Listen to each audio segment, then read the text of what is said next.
死我了！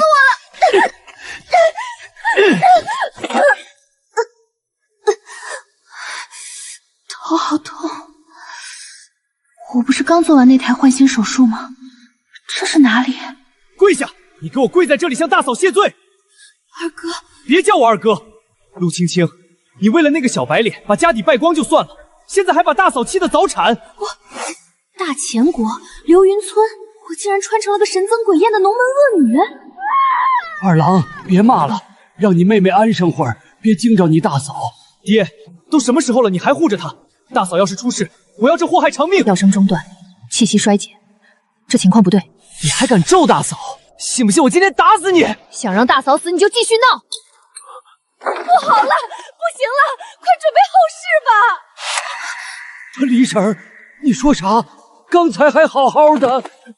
是血崩啊，孩子脚先出来的，卡住了，大的小的都保不住了。大嫂，怎么会这样？都是你，陆青青，是你害死了大嫂，我要杀了你！出血量多少？产妇意识还在吗？啊！你说啥？亲丫头，你疯了？那血跟流水一样。胎位不正导致的难产大出血，再拖1分钟就是一尸两命。哎，青青，不能进去啊，那是血房。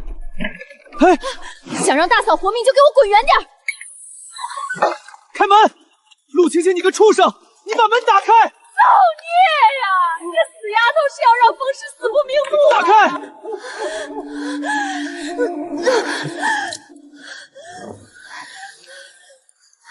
陆青青，大嫂要是死了，我把你碎尸万段！阎王爷想收人，那也得问问我手里的针答不答应。给我止住！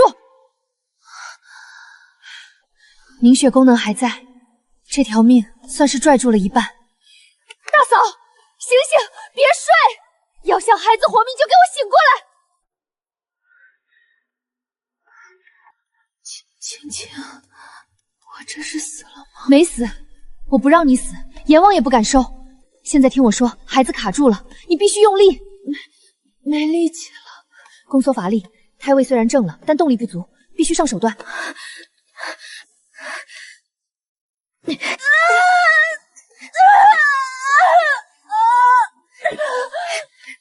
来，看到了，头出来了！不想孩子憋死，就给我拼命！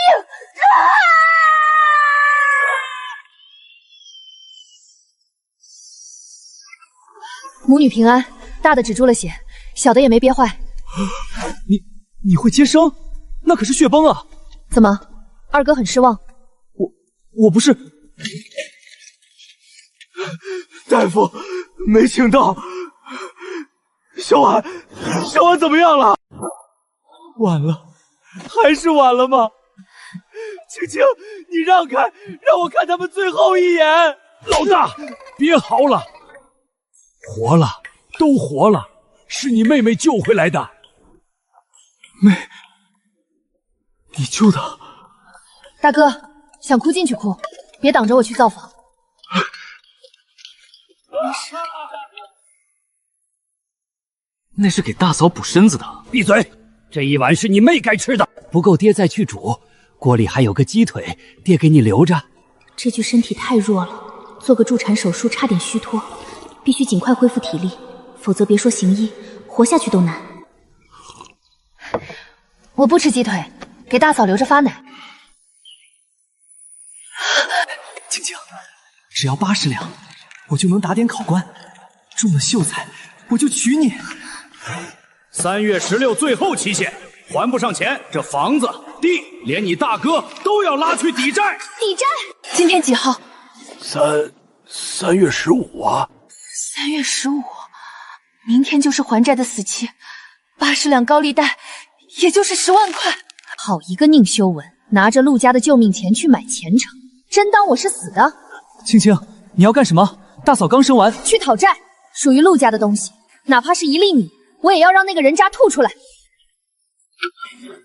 青青，那是宁秀才家呀，使不得啊！青青，使不得呀！我就说嘛，是啊，宁兄，你可真是厉害啊！陆青青，你疯了，竟敢踹我家的门！踹门？若不是为了那80两银子，我今天拆了你这破庙！哎呦，这哪是姑娘家，简直是个活土匪！青青啊，今儿家里有贵客，你这副穷酸样就别进来丢人现眼了，赶紧滚回去！脸色红润，中气十足，眼白无黄染，呼吸平稳，这叫快死了！这老陈婆比牛还壮，滚！我看该滚的是你这一身肥膘吧。宁修文说你病入膏肓，都要准备后事了。我看你这精神头，送走10个我也绰绰有余啊！住口，别胡说八道！青青，我知道你家里出了事心急，但也不能在这儿撒野。这是我同窗，若是坏了我的名声，你以后还怎么做秀才娘子？秀才娘子，你这软饭硬吃的本事，倒是比你的学问强多了。80两！当初你跪在我面前哭诉老娘要死，骗我家拿房屋契抵押借的高利贷，现在立刻马上给我吐出来！80两？宁兄竟借了这么多钱，不是说靠写书赚的润笔费吗？陆青青，你少在这血口喷人，也不撒泡尿照照自己。就你那穷家破户，拿得出80两？修文哥才华横溢，那是靠本事赚的钱。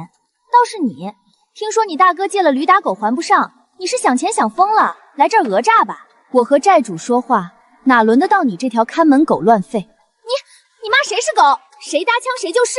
丁香，你爹那个庸医差点害死人，你这做女儿的倒是青出于蓝，抢男人抢得理直气壮啊！够了，陆青青，你太让我失望了，简直不可理喻。失望？这样够不够失望？你敢打我？这一巴掌是替我那傻得可怜的原身打的，把钱拿去养你这只白眼狼，还不如喂狗。杀人了！杀人了！你这泼妇敢打我儿子！我的腿！我的腿！别装了，刚才那一棍子只伤皮肉不伤骨，你若是再豪，我就让你真断一条腿。陆青青，你今日如此羞辱我，就不怕我不娶你吗？你名声本就坏了，如今这般泼辣，除了我，谁还会要你？娶我？就凭你？你以为我还是那个任你摆布的产货？宁修言，你听好了，我陆青青就算一辈子不嫁，也不会嫁给你这种虚伪自私、靠女人血肉往上爬的垃圾。修文哥，他疯了！闭嘴！再多说一句，连你一起打！80两，外加这几年你从我家骗走的吃穿用度，少一个字儿，我就去县衙击鼓鸣冤！你敢？怨事在即，你这是要毁了我！是你自己毁了自己，拿着我的救命钱在这花天酒地，买新衣、置田产，你的良心是被狗吃了吗？宁兄，这若真是借的钱，还是还给人家吧。读书人最重信义。是啊，此事若闹到学政大人那里，怕是……不是这样的，这是他的一面之词。不见棺材不掉泪。放手！你要干什么？不还是吧？好，这叫问心真，专治心术不正。如果不还钱，我现在就拖着你像死狗一样去游街，再去县衙告你不孝不义、诈骗钱财。你猜，到了公堂之上，县太爷是信你这空口白牙，还是信我家那张白纸黑字的抵押契约？我还！娘，拿钱，快拿钱给他！儿啊，那是给你娶媳妇儿的钱啊！还不快去！是要看你儿子疼死吗？不给，别扎了！早这样不就结了？只有45两，剩下的呢？那30两买地了。地？买的谁家的地？陆家的。好啊，好得很，拿着我的钱买我家的地，再雇人种，这一手空手套白粮玩的真溜啊！钱我收下了，但这事儿没完，剩下的35两，还有那几亩地，我会连本带利讨回来。二位公子，今日这戏好看吗？记得回县学多帮宁丘人宣扬宣扬，这种品行高洁的大才子，可千万别埋没。陆青青，你毁了我，我要让你生不如死！虽然拿回了钱和有了文书，但这具身体还是太弱了，刚才那几下已经有些气喘，必须尽快把身体调理好，否则在这个吃人的世道根本护不住家人。哎呦，你们是没看见啊？那陆家老二也是个傻的，一个人跟4、5个壮汉打，血淋的跟杀猪似的。真的假的？陆云平时看着挺壮实，这回要被打死了吧？活该！谁让他们家得罪了宁秀才？听说宁秀才雇了隔壁村的无赖林壮，专门去收拾陆家那块地。陆云，二哥，他在地里。你说什么？陆云在哪里？哎呦，哪个杀千刀的？陆大丫头，你在啊？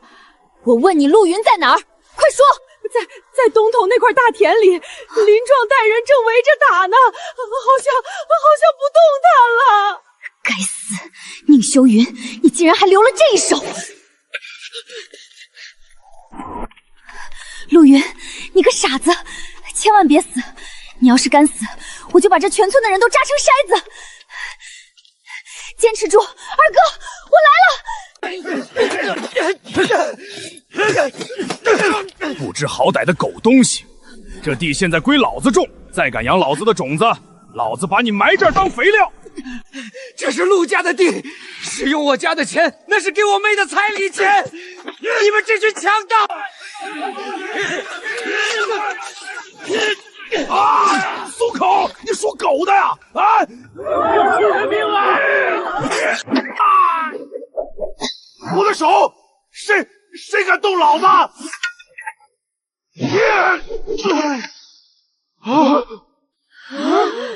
我看谁敢再动我二哥一下。陆青青，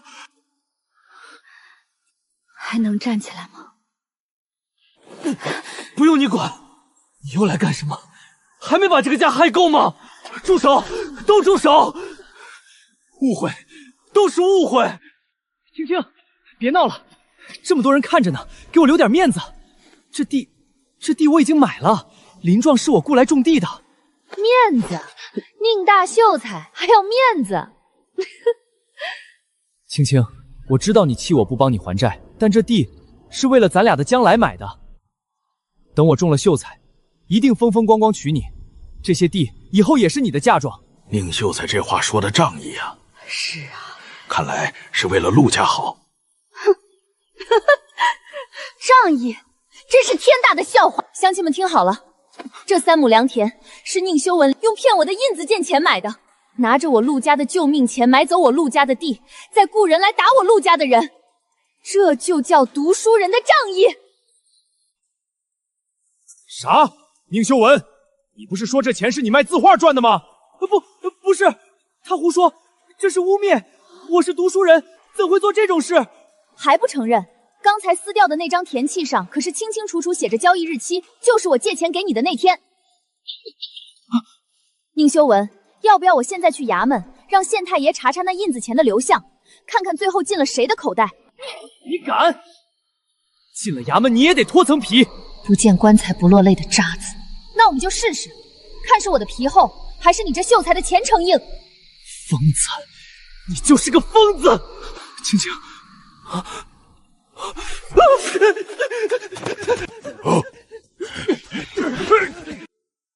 丫头，去县城可是大价钱，这时候去还得算个过夜费，一共30文，少一个子儿都不行。成交。哎呦，真有钱啊！行，这就走。陆青青，你给我站住！你去哪儿？你哪来的银子？是不是又要拿着钱跑路去找那个小白脸？二哥，你脑子里装的都是浆糊吗？刚才没看见我差点把它废了？我不信，你以前这种事干的还少吗？这钱是不是咱家咱最后的救命钱？你不能带走。上车。啥？怕我跑了？那就上车看着我。我要去县城彻底解决这笔烂账，顺便给你治治这猪头脸。我说你们两个，好，我就盯着你。你要是敢乱花1文钱，我就把你绑回来。擦擦吧，看着怪瘆人的。我不擦，不用你假好心。别动，伤口感染了会发烧，到时候还得花钱给你买药，那才是浪费钱。你真的不去给宁修文送钱？送钱？我是去送他上路。哼，还有15两印子钱没还清，那张田契还没过户盖棺印，如果不趁热打铁去县衙把这事办死，宁修文那小人缓过劲儿来，还会反咬一口。去县衙？这时候城门都要关了，而且那是官府啊！丫头，这时候赶路可悬啊！要是到了那城门关了，咱们可就得在城墙根底下喂蚊子了。那就哪怕爬，也要爬进去。宁修文这种人绝不会善罢甘休，必须在他动用关系之前，把白茜变红茜，把死局变活局。石头叔，再快点，加钱！得嘞，驾！钱老板，求你了，那30两银子我来还。你那穷的叮当响的陆家拿什么还？拿我的命，拿我的手，只要您把陆青青的借据消了，别让他去抵债，我现在就把手剁给您。哟，这年头还有想把自己剁了当猪肉卖的？我妹不懂事，她不能毁在这儿，您宽限几天，我就是卖血也。行了，别脏了我的地儿。你那2只爪子加起来也不值5两银子，我要的是钱。二哥，把刀收起来。这世上只有一种东西能平事，那就是银子。连本带利45两，老板点点吧。这怎么可能？慢着，借据呢？还有之前压在这儿的田契复印件，一张都不能少。姑娘好手劲儿，有，都在这儿呢。两清了，真的还清了，不用剁手了。这陆家丫头，眼神怎么跟换了个人似的？那股狠劲儿，比我还像个放印子钱的。掌柜的，等等，这套毫针太软，我要那套金刚打造的，还有那几把30针，都要了。姑娘是个行家呀，这一套下来可得3两银子。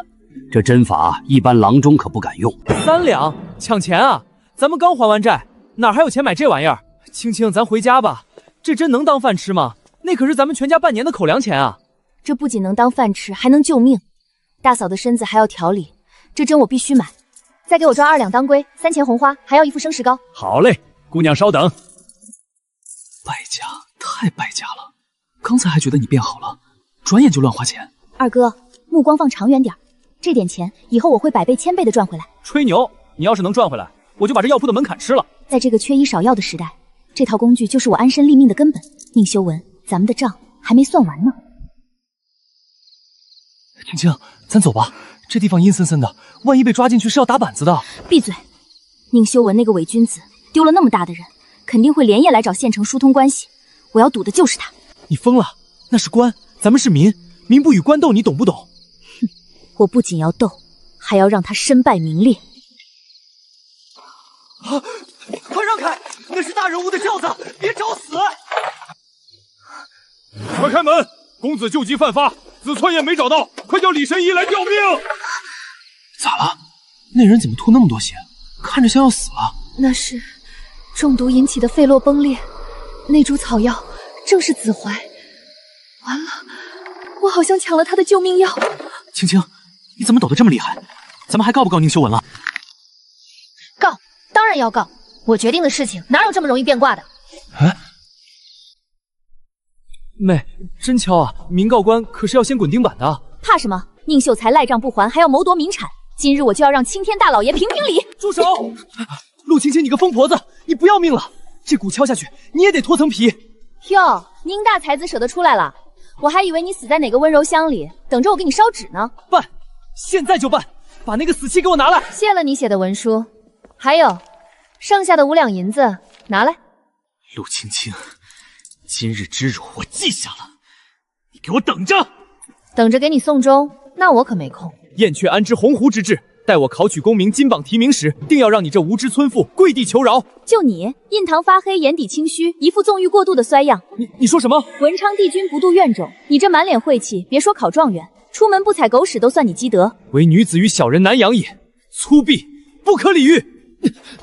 哈哈，你看他那样，像不像只被人踩了尾巴的落水狗？走了，跟这种人多说一句，都容易折寿。妹，咋了？咱不是赢了吗？还没找到那个疯女人，公子的毒已经压不住了。那子怀是唯一的药引，谁知道半路杀出个丑女，硬是把药抢了去。公子听说药没了，气急攻心，昨晚吐了一大口血。若公子有个3长2短，咱们都得陪葬。子怀，那个像干树根一样的东西，那是救命药。全城搜捕，那丑女人脸上有道疤，特征明显，一定要把她挖出来碎尸万段。疤痕，丑女，这说的不就是我吗？抢妖气死贵公子，这梁子结大了。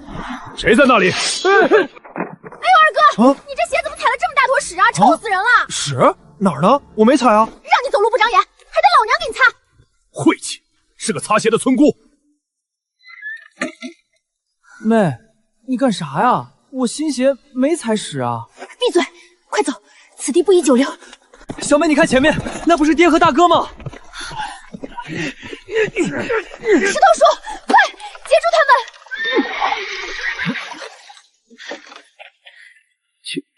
青青，你们咋回来了？快回家去，我和你哥有点事儿要出远门。小妹，你怎么这会儿才回来？快带爹回去，这实况我去就行。闭嘴！我是当爹的，要去也是我去，你还有媳妇儿孩子。都给我闭嘴！去什么实况？去签死期送命吗？青青啊，不签契哪来的钱还债？那印子铺要剁你的手啊！爹这把老骨头不值钱，能换30两银子保你平安，值了。小妹，大哥皮糙肉疼，5年很快就熬出来了，你别拦着。熬什么熬？还什么债？你们看这是啥？这是银子，哪儿来的？印子钱还清了，借鱼丝了，田契拿回来了，这是剩下的。以后咱们家不欠任何人的。真的，咱们的地回来了。不仅回来了，以后咱们还要买更多的地。回家，大嫂和孩子还等着吃饭呢。老天开眼啊！我的闺女出息了。这就是至亲吗？这种哪怕牺牲自己也要护着家人的傻劲儿，真是久违了。我去告诉小婉，她肯定高兴坏了。哎，小婉，让开，听声音不对劲。小婉，你怎么了？身上怎么这么烫？别碰我，疼！小妹，别打我，我没偷懒，我这就起来做饭。小妹，你嫂子刚从鬼门关回来，你别……我都救过她一次了，怎么像是我要害她似的？急性乳腺炎，重度堵尿，再不通引起化高烧，这年头没抗生素就是死路一条。什么炎？闭嘴！什么时候开始疼的？昨晚，但我怕吵着大家睡觉。怕吵醒谁？你是想把自己憋死，还是想把孩子饿死？大哥，去烧一锅开水，拿3条干净毛巾来，快！想让你媳妇儿活命就快去！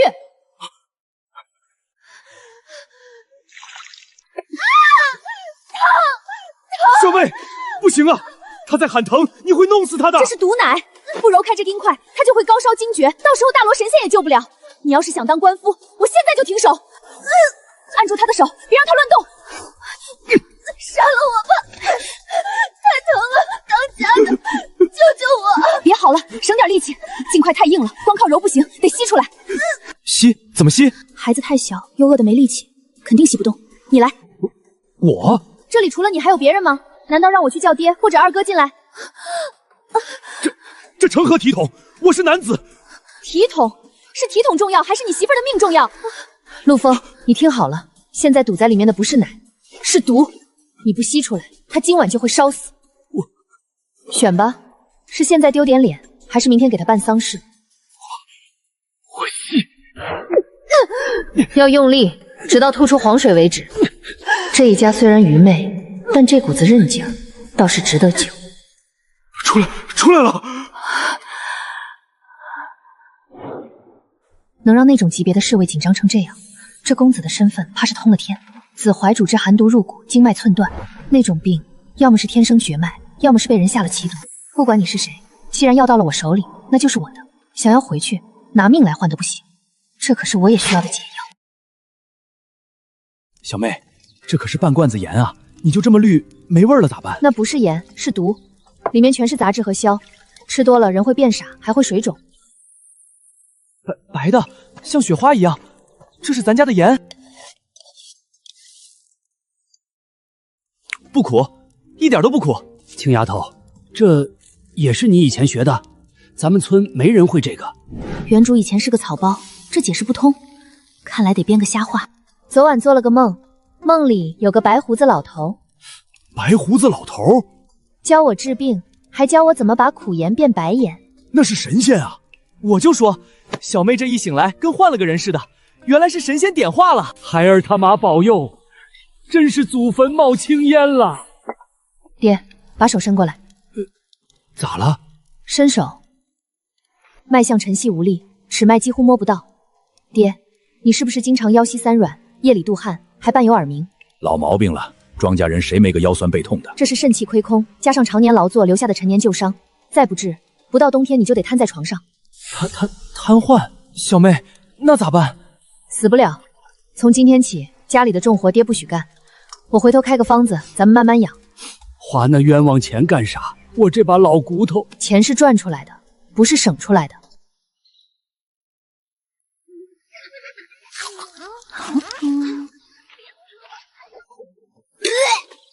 宝栓，宝栓，你怎么了？是不是中邪了？快查人中！都散开，别喂水，那是想呛死他吗？陆家恶女，你离我儿子远点，你想害死他是不是？气到完全更速，再过半分钟就是脑死亡。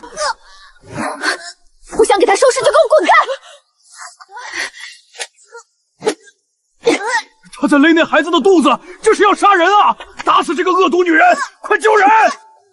给我出来！放开我儿子！放开我儿子！你这个杀人犯！如果不救他，他现在就是死人。相信我。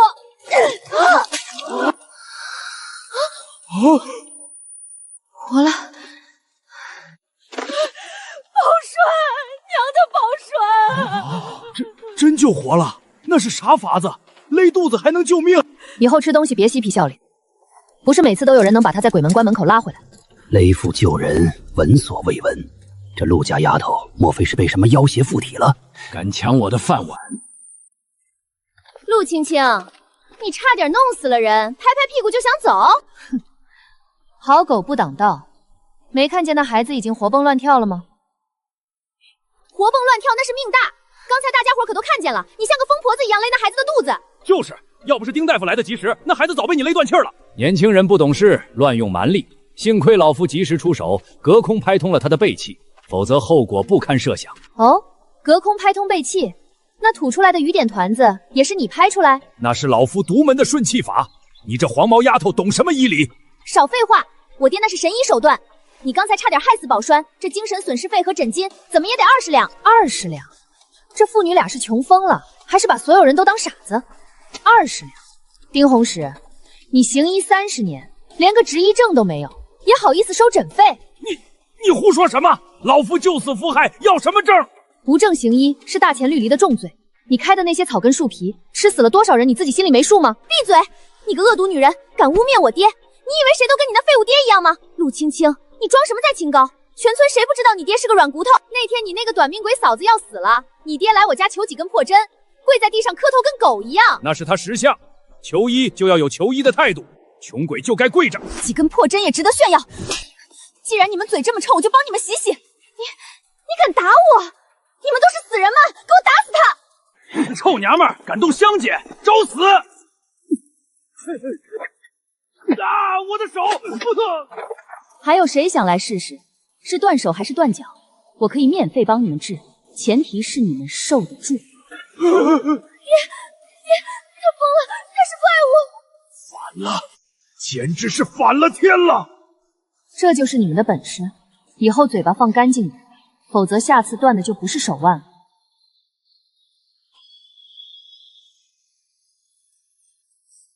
去死吧，你个贱丫头！老东西，身手这么矫健，跳大什么呢？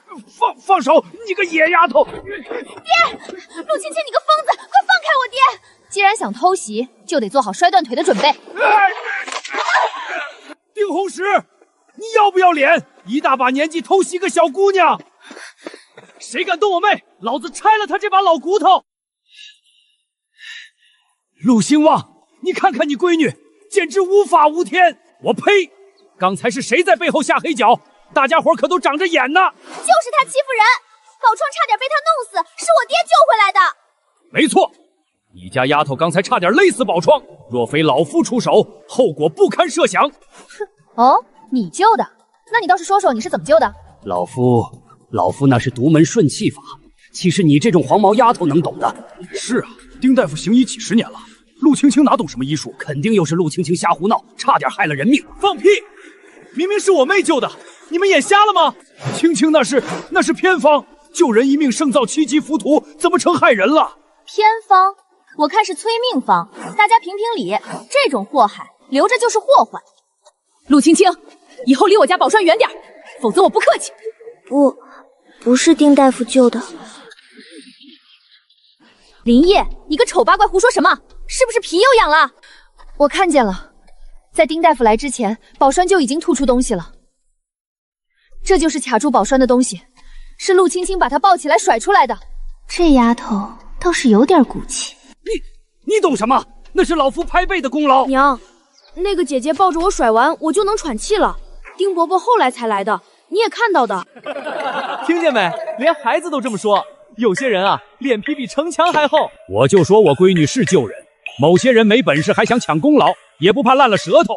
这原来是大妹妹救的，刚才对不住了。这不算，那是她运气好，那是瞎猫碰上死耗子。运气？行啊，下次你也去碰碰运气，看能不能救回一条命。走，跟这群刁民有什么好说的？陆青青，你别得意，宁秀文哥哥马上就要考秀才了。哦，那祝他考个状元回来给你立牌坊。等修文哥哥中了秀才，我就是官太太。他说了，你这种破了相又泼辣的女人，只配嫁给赖汉子。官太太，就凭宁修文那个吃软饭的窝囊废？你闭嘴，那是你嫉妒。修文哥哥说了，我是他的福星。福星？我看是灾星还差不多。还有，别什么都往外说。说什么？情人眼里出西施，那是人家眼瞎。你这顶多算是情人眼里出咸屎。陆青青，我要撕烂你！还不快滚回来，嫌丢人不够吗？世界清静了。有意思，这穷乡僻壤竟还有如此牙尖嘴利且身手不凡的女子。少爷，刚才那手法似乎是失传的急救术。少爷，咱们丢了子怀，您的病若是再拖下去，这村里的郎中刚才那副德行，恐怕靠不住。那个庸医自然靠不住，但这女子，或许这流云村也没那么无趣。要属下去查查他吗？不急，既然是有本事的人，迟早会再遇上的。小妹，你那招抓腿摔人太帅了，改天教教二哥。教什么教？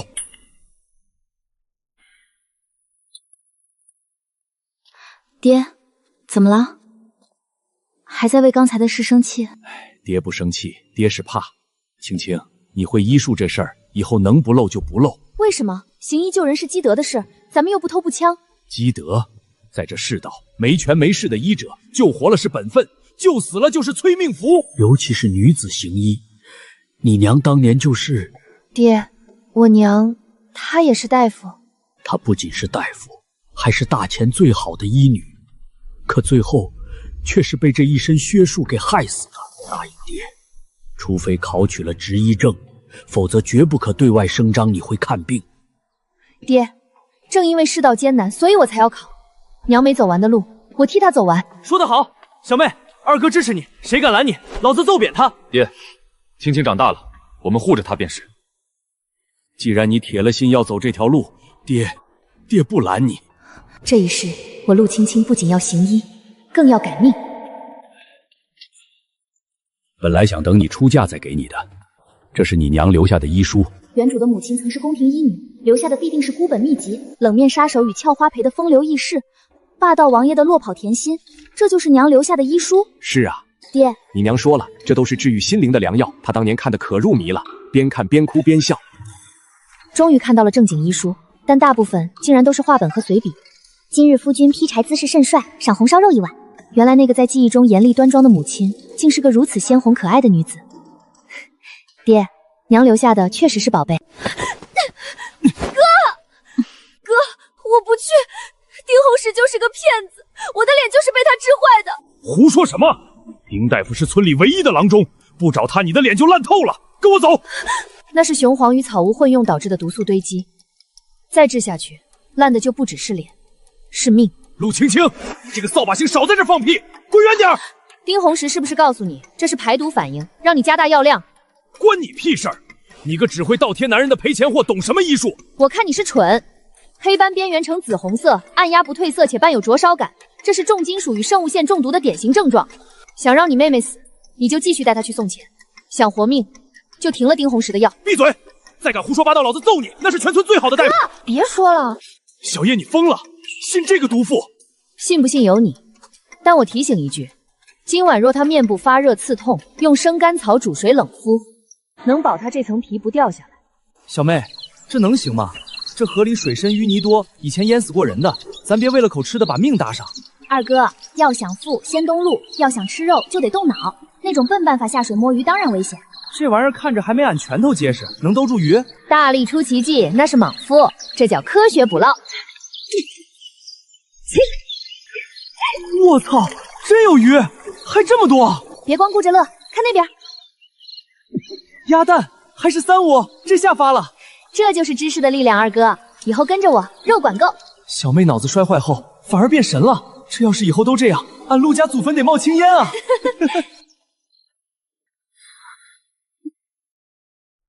哟，小四喜，又是野菜，今儿个小爷高兴，赏你个鸭蛋。给我的？你们陆家不是最抠门吗？那是以前。小四喜，想不想赚银子？银子？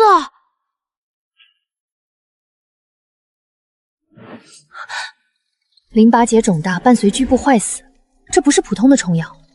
这包快多久了？痛不痛？没多久，就前天在西边死水潭边玩，被虫子咬了一口，不疼不痒的。你干嘛？死水潭？小妹，咋了？一个包而已，至于吗？不疼不痒才是最可怕的。西边死水潭，水源。二哥，我们还是快回家吧。跟我回家！我就知道陆家是个火坑。你个傻丫头，大出血还要被逼着干活，这日子是人过的吗？娘，我不走，没人逼我，小妹对我很好。好个屁！那个借高赖的扫把星能有什么好心？陆老头，今儿个就是说破大天，我也要把闺女带走。亲家母，消气儿，青青真的改了，小婉身子虚，经不起折腾啊。陆老哥，不是我不加这名声，小婉再待下去，连带着我们也被人戳脊梁骨。要带走大嫂可以，先把饭吃了，别让人说我陆家连顿送别饭都管不起。你少来这套，黄鼠狼给鸡拜你。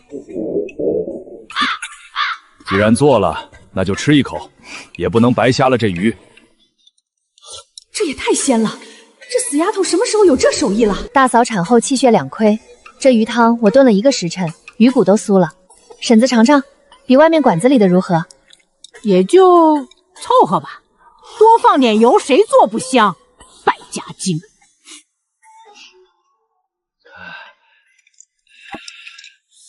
哎呦，老头子咋了？老毛病又犯了？腿像有钻子在钻，动不了了。该死的老寒腿！亲家，这天也没下雨啊，怎么疼得这么厉害？看了多少郎中都说是绝症，养着吧，只要别让我瘫在床上拖累孩子就行。这不是绝症，是风寒湿邪闭阻经络，如果不治，不出3年你就得坐轮椅。你会治？别胡扯了，镇上回春堂的老大夫都治不好。把裤腿卷下来。这是白头翁，乡下叫老姑花，专治风湿骨痛。哎呦，那可是鸭蛋，你就这么霍霍了？一个鸭蛋5文钱，一副拐杖50文，婶子觉得哪个划算？忍着点儿，一开始会很凉，1刻钟后会有火烧感，那是药力透进骨头了。热了，真的热了，像是有个小火炉在里面烘着。热了就说明寒气在散，回去后坚持敷3天。这几年内只要不沾冷水，就不会再犯。神了，真的不疼了。亲家，你这闺女神了呀！这就好了，烂草叶子拌鸡蛋。那可不，我家青青那是梦里受了仙人指点的。青青啊，叔刚才看走眼了，你这手艺比镇上的郎中都强。以后谁再说你坏话，叔第一个大耳刮子抽他。那个青青啊，婶子腰也老疼，那个什么老姑花还有没？有，山上多的是，回头让二哥给您送去。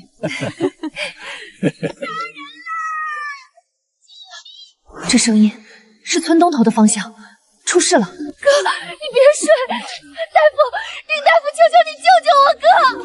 没救了，伤了脾脏，大出血，这血止不住，神仙难救，不出半个时辰人就没了。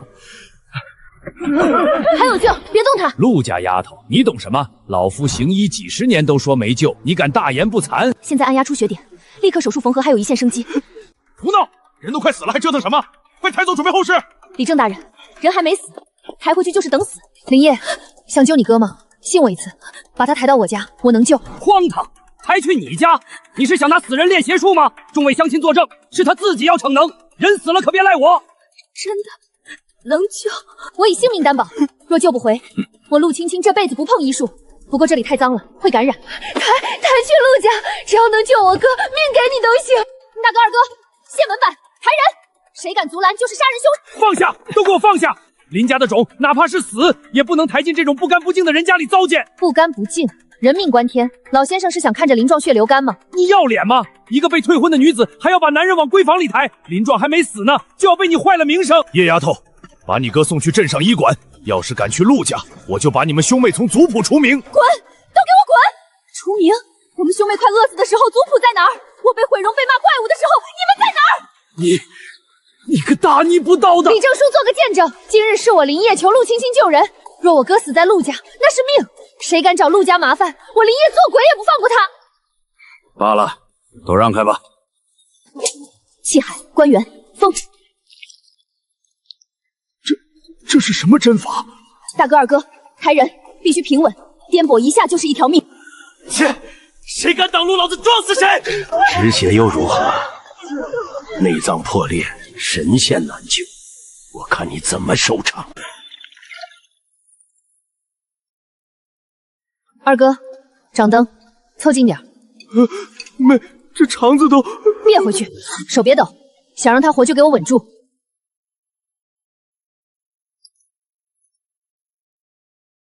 脾脏轻微破裂，肠道2处穿孔，必须先修补肠道，再做脾脏修补。缝上了，人还能缝？擦汗，别让汗滴进伤口。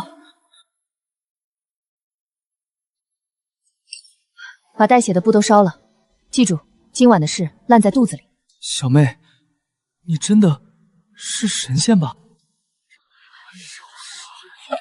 陆二哥，我哥怎么样了？活了！不可能，那么重的伤怎么可能活？缝上了，我妹把他的肚子像缝破衣服一样缝起来了。把人缝起来，那不成了怪物吗？这哪是医术，这是妖法吧？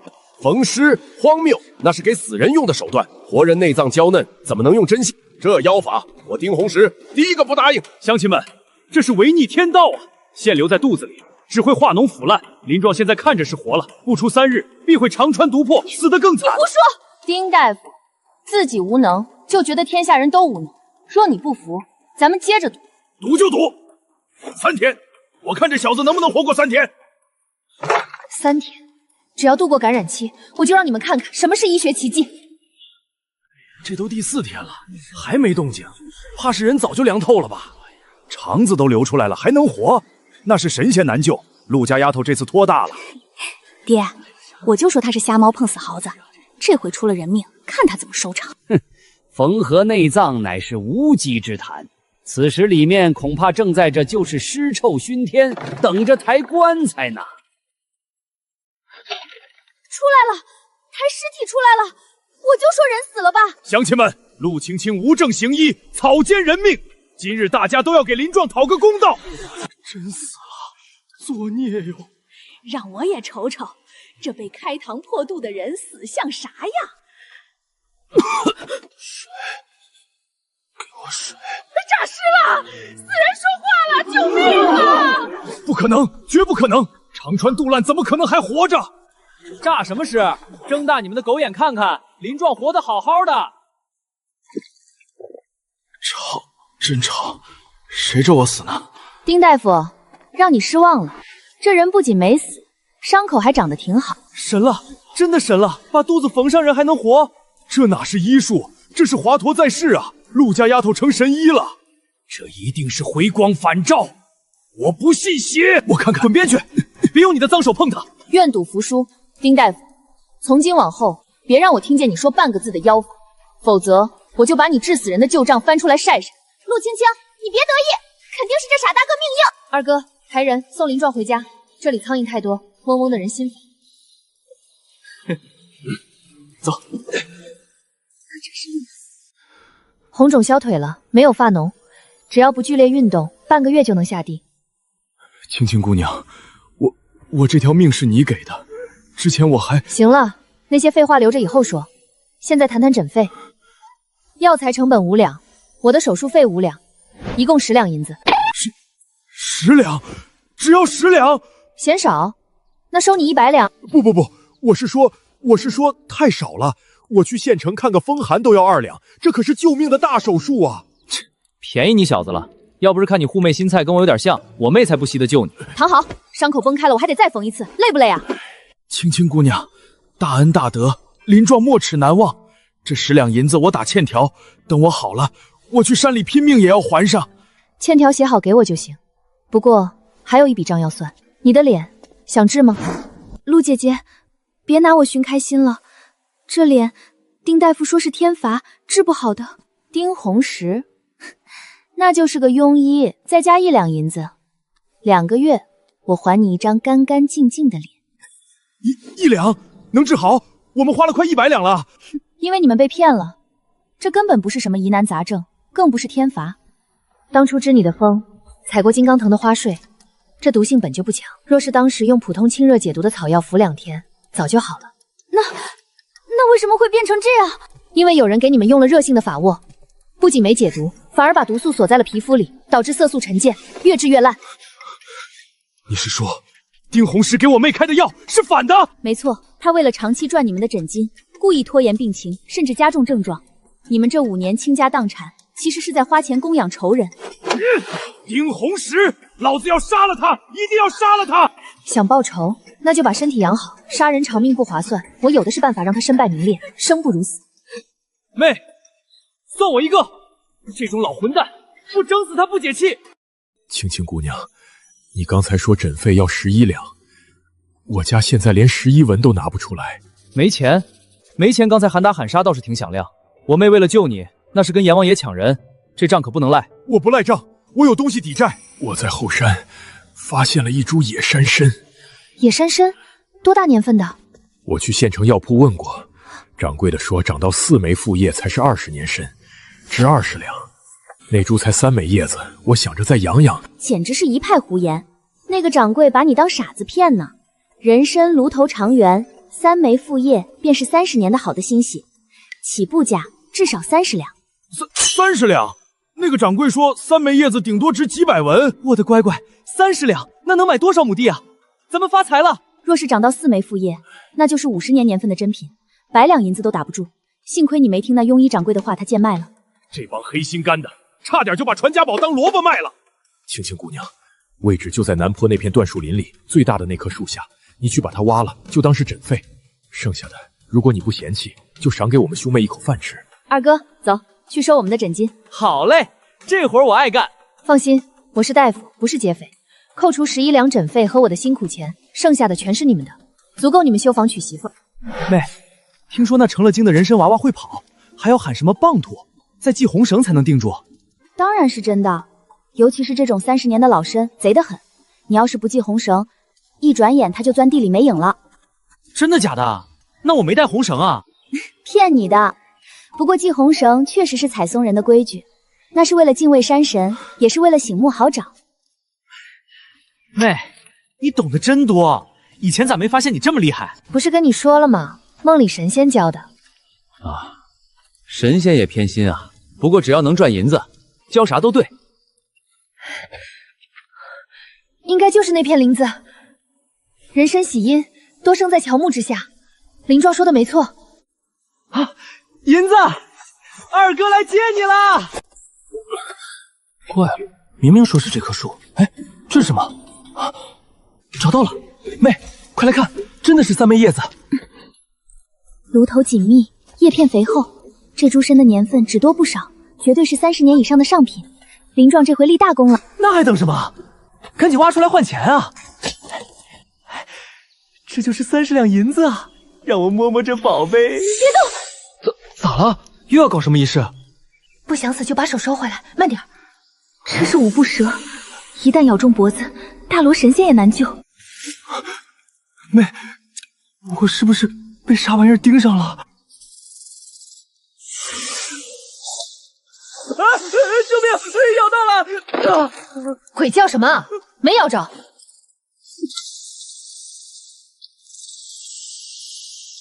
我的亲娘，吓死我了！这可是五步蛇啊！挺肥，今晚有蛇羹吃了。这皮还能剥下来泡酒治风湿。你不怕蛇了？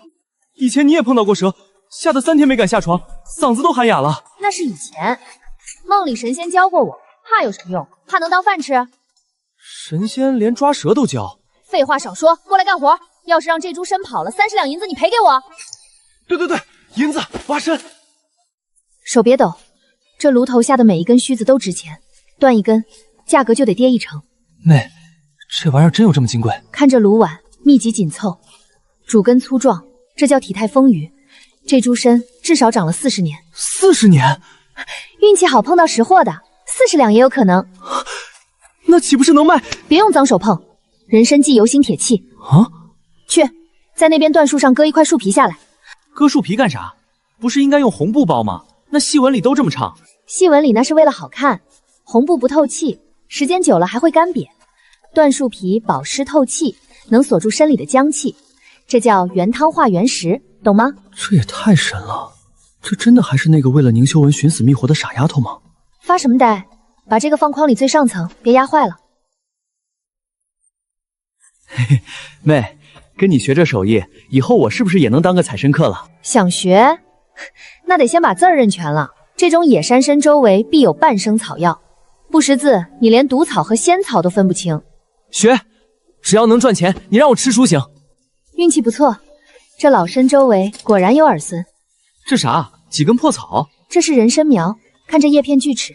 这是3花和巴掌，才长了2、3年。这么小，挖回去也不能卖钱啊，连塞牙缝都不够。谁说要卖？我要带回去种。种人参？妹，你烧糊涂了吧？这玩意儿是天地灵气养的，那是神仙种的，咱家那破院子能活？谁说只有神仙能种？只要土质合适，模拟林下环境，控制好光照和水分，人参一样能家养。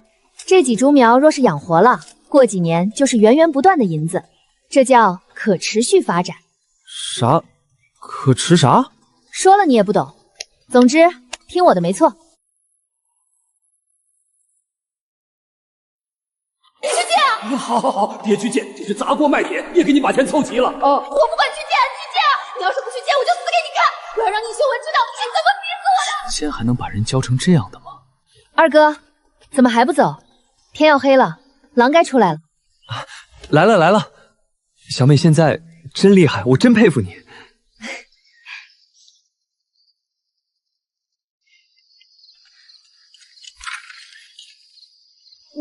我没迟到太久，药采到了，给钱。怎么弄的？不用你管。为了采那株石斛，摔了一下，药没坏，1文钱都不能少。你干嘛？我不卖了，行了吧？别打我！闭嘴！吃了。这是给我的，不是断头饭吧？杀你还嫌脏了我的刀，赶紧吃，吃完了把伤口洗洗。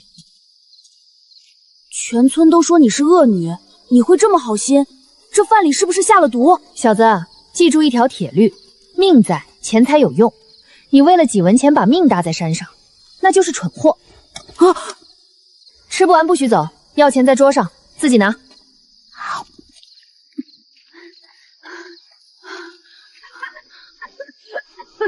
奶，这么冷的天，你怎么出来了？四喜啊，这么晚才回，阿奶怕你被狼叼了去。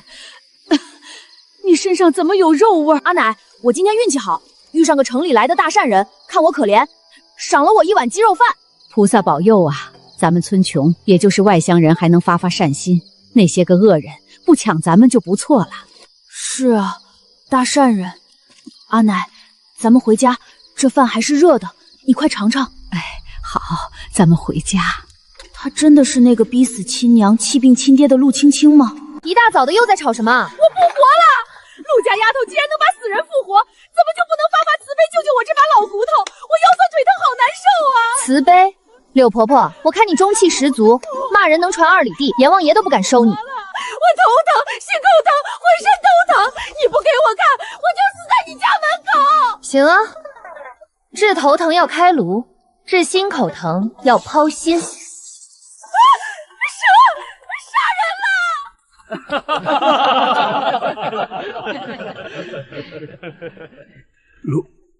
陆姑娘，你没走，看来是真有病。我爹3个月前暴毙，我也快了，腿发僵，半夜心慌，感觉肠子都要烂了。我是不是撞邪了？不是撞邪，是中毒。中毒？谁要害我？没人害你，是你自己害自己。今晚把你们家吃的饭、用的盐各样盛1口送过来。饭能有啥毒？想活命就照做，不想活就回去等死。怎么样？没什么事吧？没事，就是有些不开眼的小讹人，赶走就好了。这世道好人没好报啊！你娘也是这样。爹，又是谁家遭难了，让你叹这么多气？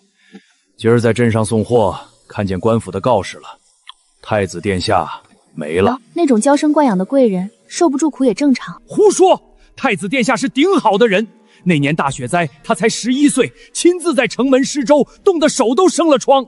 爹，贵人做样子罢了，谋反的大罪，死在路上也是解脱。不是做样子，是你娘亲口说的。原主的母亲山月明，身份一直是个谜。娘怎么会知道太子的事？那年你才5岁，你娘带你进城，回来时她说遇到了个贵气逼人的小公子。娘，这个哥哥长得真好看，我要他给我当夫君。童言无忌，公子莫怪，这孩子被我惯坏了。无妨，若我也能有这样的妹妹，日子或许会好过些。你娘说那少年便是太子，他看向你娘的眼神不像看陌生人，倒像是早就认识。早就认识？谁知道呢？只是可惜了太子殿下，那么好的人，说没就没了。流放，病死，这剧情怎么听着像是一场金蝉脱壳的局？陆姑娘，救命啊！我把你说的饭带来了。看来有人比太子更急着见阎王。青青啊，这王八这甲鱼还有这野鸡都是能卖大钱的，咱们自个儿吃是不是太糟践了？爹，这叫龙凤会，我是大夫，这叫药膳。你身体虚，大哥干活累，都需要补。可是这味道也太霸道了，半个村子都能闻见。要的就是让他们闻见。啥意思？闺女，你又在打什么哑谜？李大中毒的事儿没那么简单。昨天我看了李大带来的食物，那下毒的人就在村里，而且是个懂点药理、心胸狭隘的同行。同行？你是说丁郎中？是不是他？很快就知道了。这锅龙凤会不仅是补品，更是鱼饵。蛇贪婪，闻到腥味就会出动。李大没死，我名声渐起，那条毒蛇肯定坐不住了。青青，那是地头蛇，咱们斗得过吗？爹，我是抓蛇的祖宗，既然他想玩阴的，我就让他知道什么叫引火烧身。姑娘，这参虽然年份够，但这须子断了2根，一口价35两。掌柜的，您这价杀得太狠了，这可是我在深山老林听着娃娃笑声才寻到的宝贝。对，当时我也听见了，那笑声脆生生的，跟过年画上的胖娃娃一样。娃娃？深山里哪来的娃娃？去，少在这编瞎话抬价。山里只有野兽，哪来的孩子？夫人，那是您没缘分见着。那天我和二哥亲眼看见4个穿着红肚兜、光屁股的白胖娃娃在树底下打滚。可惜我们一靠近，那4个娃娃嗖的一下钻进土里不见了，就剩下一株老参和4颗刚冒头的小参苗。红肚兜、光屁股的娃娃还会钻土？那是人参娃娃。你这丫头当真是见到了。信不信由您，这参是有灵性的。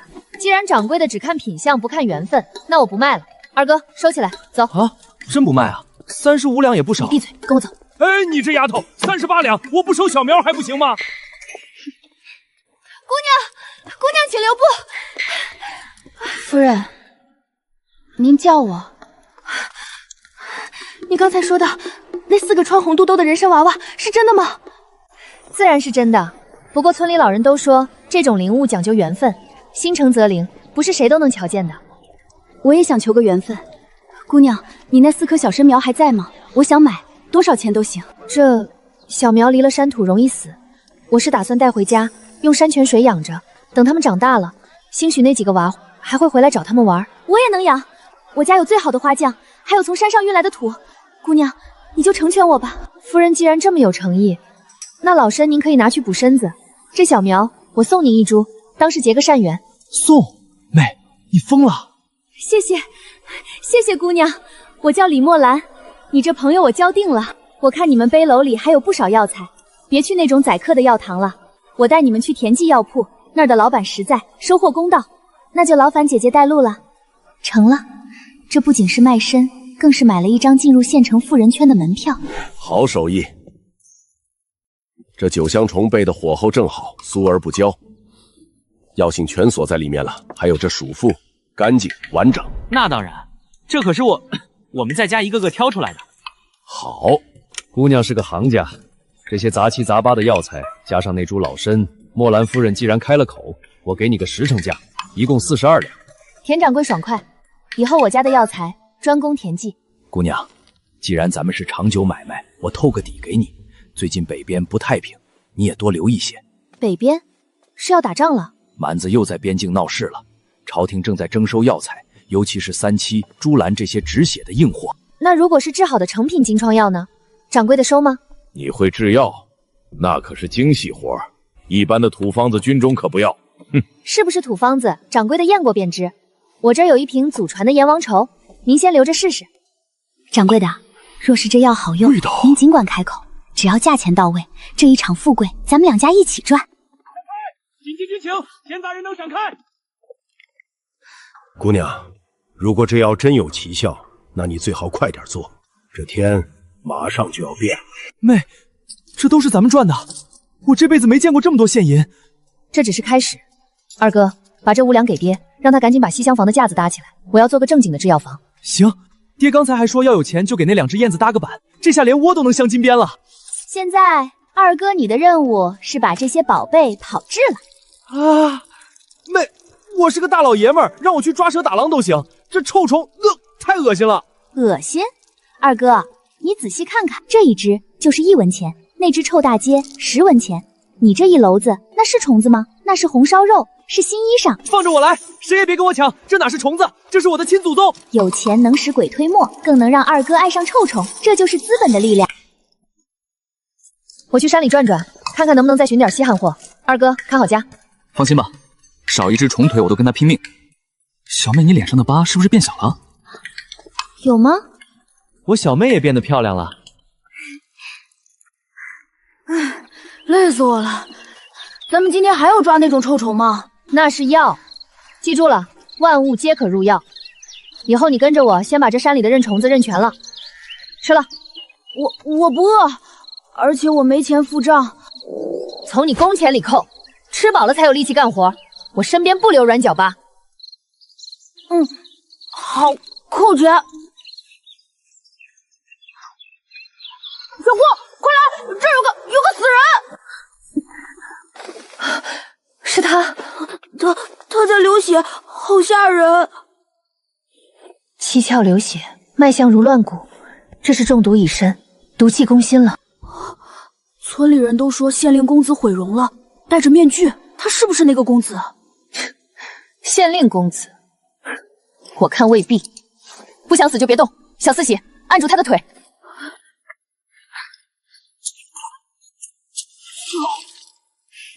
命大，遇到本姑娘刚炼成的阎王愁。呀，我是大夫，在他眼里我就是个拿刀的屠夫，有什么可羞的？这绝不是火烧的伤痕，这是刀伤，是刑讯，是常年游走在生死边缘留下的勋章。县令那个娇生惯养的儿子，绝不可能有这种伤。这人是个麻烦。松手！想活命就给我老实点！这哪是只肥羊，分明是块烫手的烙铁。救了他，怕是要惹上天大的祸事。追兵来了，动作这么快。富贵险中求，既然撞在我手里，我又用过你的药，你的命归我了。鬼门13针，针针透骨，给我把命吐出来！小郭，杀人了！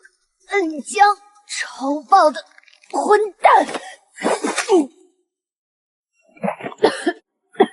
力气真大，差点这就成了我的遗作。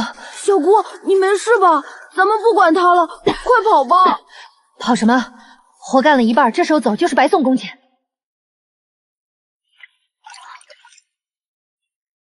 嘴这么臭，怎么见阎王？便宜你了！救命之恩，涌泉相报就不必了。这块玉就当枕巾。四喜，收拾东西撤，要把痕迹扫干净。不管是哪路神仙，这笔买卖咱俩两清了。爹，这破山沟里能有什么好药材？那陆青青也就是瞎猫碰上死耗子。少废话，这几天村里风向不对，都在传那丫头神了，咱们得弄点像样的东西压压她的气焰。爹，你看那是啥？好像是个人。这衣服是苏锦，只有县城里的贵人才穿得起。面具，爹，这就是传闻中县令家那位毁容的公子。有人给他施过针了，这阵法风血劫脉极险极准。这深山老林里，除了咱们，还有谁？还能有谁？肯定是陆青青那个贱人。刚才我在路口看到那个叫四喜的小野种了。什么人竟敢靠近我家公子？大人饶命！小老二只是个路过的郎中，大人饶命啊！我家公子毒发倒地，是谁施针救助的？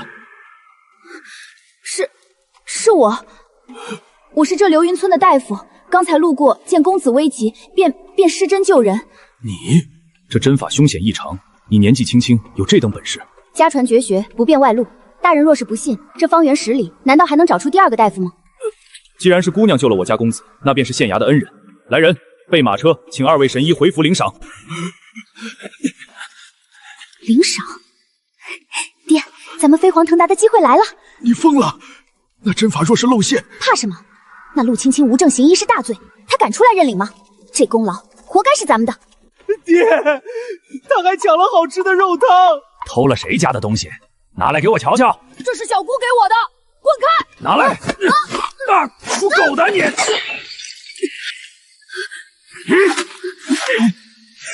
人了！陆青青，你个贱人，敢打我当家的！给脸不要脸！王麻子，看来你是不想要这双腿了。哟，这不是咱们村的女神医吗？怎么治不好病改打人了？哎呦，这不是丁大夫吗？听说前些日子他女儿救了个贵人，都被请到县衙里做客了，那可真是虎父无犬女呀！是啊，是啊。光天化日，哦不，朗朗乾坤，行凶伤人。陆青青，你眼里还有王法吗？丁神医，你可来了！这疯婆娘把我和孩儿他娘都打残了，你快给评评理！哎呀，伤及筋骨，腰椎受损，这没个180天好不了啊！陆青青，听到没？赔钱，没有30两，咱们就把你告到县衙去。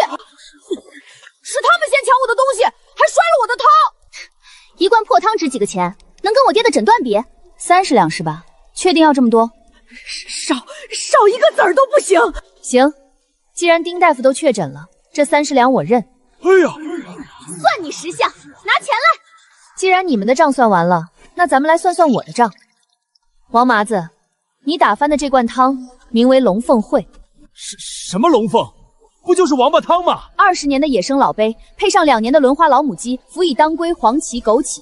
最关键的是，里面加了30年的野山参粉。这一罐汤乃是救命的大补之物，市价50两。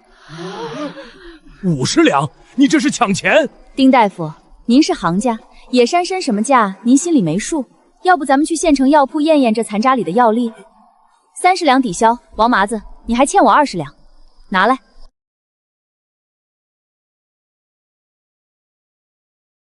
50两，陆青青，你这不仅是抢钱，简直是把全村人都当傻子哄。就是，谁家熬汤放30年的野山参？爹，别跟他废话，咱们这就去县衙告他敲诈勒索。去县衙，好主意。正巧，我听说县城回春堂的庞大夫最善变药，这地上虽只剩残渣，但30年山参的要死，庞大夫一尝便知。顺便也请庞大夫给地上这2位重伤患验验伤，看看这腰椎是不是真断了。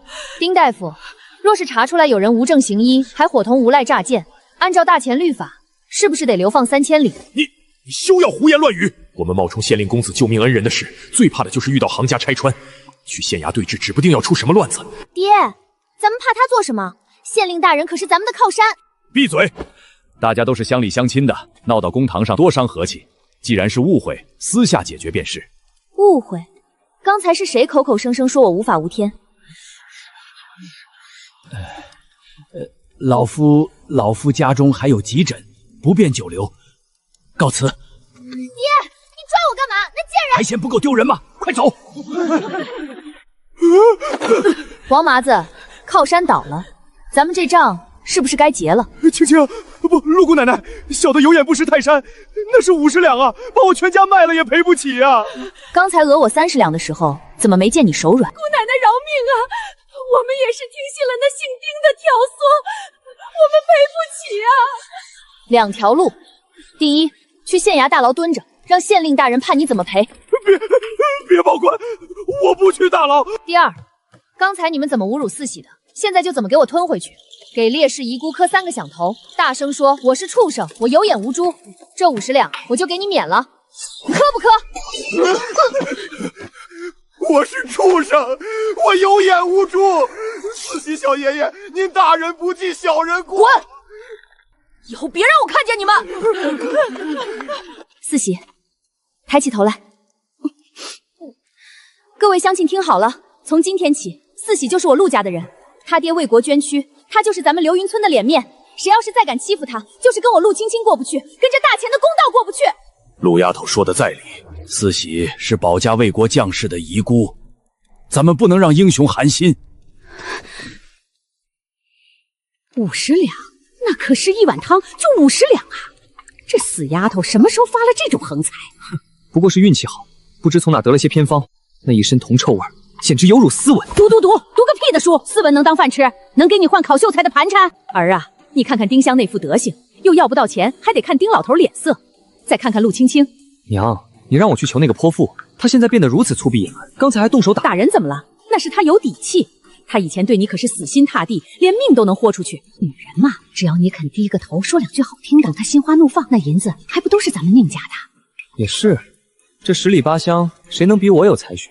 陆青青以前像狗一样黏着我，如今不过是因爱生恨罢了。娘说的对，既然她陆青青有这份家业，那便是老天爷给我准备的晋升之题。这就对了。凭咱们修文的相貌手段，只要稍微施舍点温柔，那贱丫头还不得乖乖把钱捧上来？这一层放的是望月诗、夜明诗、白鼎香，名字好听吧？好听。小姑，这些名字听着就像仙家的宝贝，肯定特贵重。那是自然，妹子放在最顶层的，绝对是镇店之宝。这些我来装。二叔，你手脚粗笨，别把宝贝弄碎了。还是我来。行，既然你俩都抢着干，那我就考考你们。这望月寺是什么？我知道，听名字就是兔子望着月亮掉下来的宝石。接近了，确实是兔子掉下来的，不过不是宝石，是屎。啥玩意儿？屎？望月沙是野兔屎，明目杀虫；夜明沙是蝙蝠屎，治眼盲；白丁香嘛，麻雀屎。小姑，咱们是神医，不是铲屎官啊！大夫眼里无尽碎，只有能不能救命。记住了，越是不起眼的东西，越有奇效。吵啥呢？这点小活还争？想当年我帮你们娘整理药材，那是把好手。爹，您来的正好，这有些左盘龙和人中黄实在太贵重，我俩怕弄坏了。爷爷，这种技术活还得您来压阵。算这俩猴崽子有眼力劲儿。青青啊，这人中黄是个啥名堂？爹，那是甘草末置于竹筒，浸在人粪坑中7期49天。您慢慢装，我去看看药炉。这两个小兔崽子，别跑，晚上没饭吃。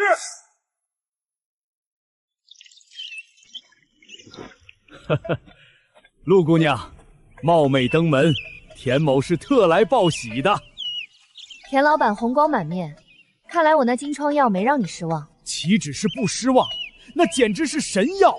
我找了3个外伤流血不止的伙计试药，半炷香不到，血脂佳节。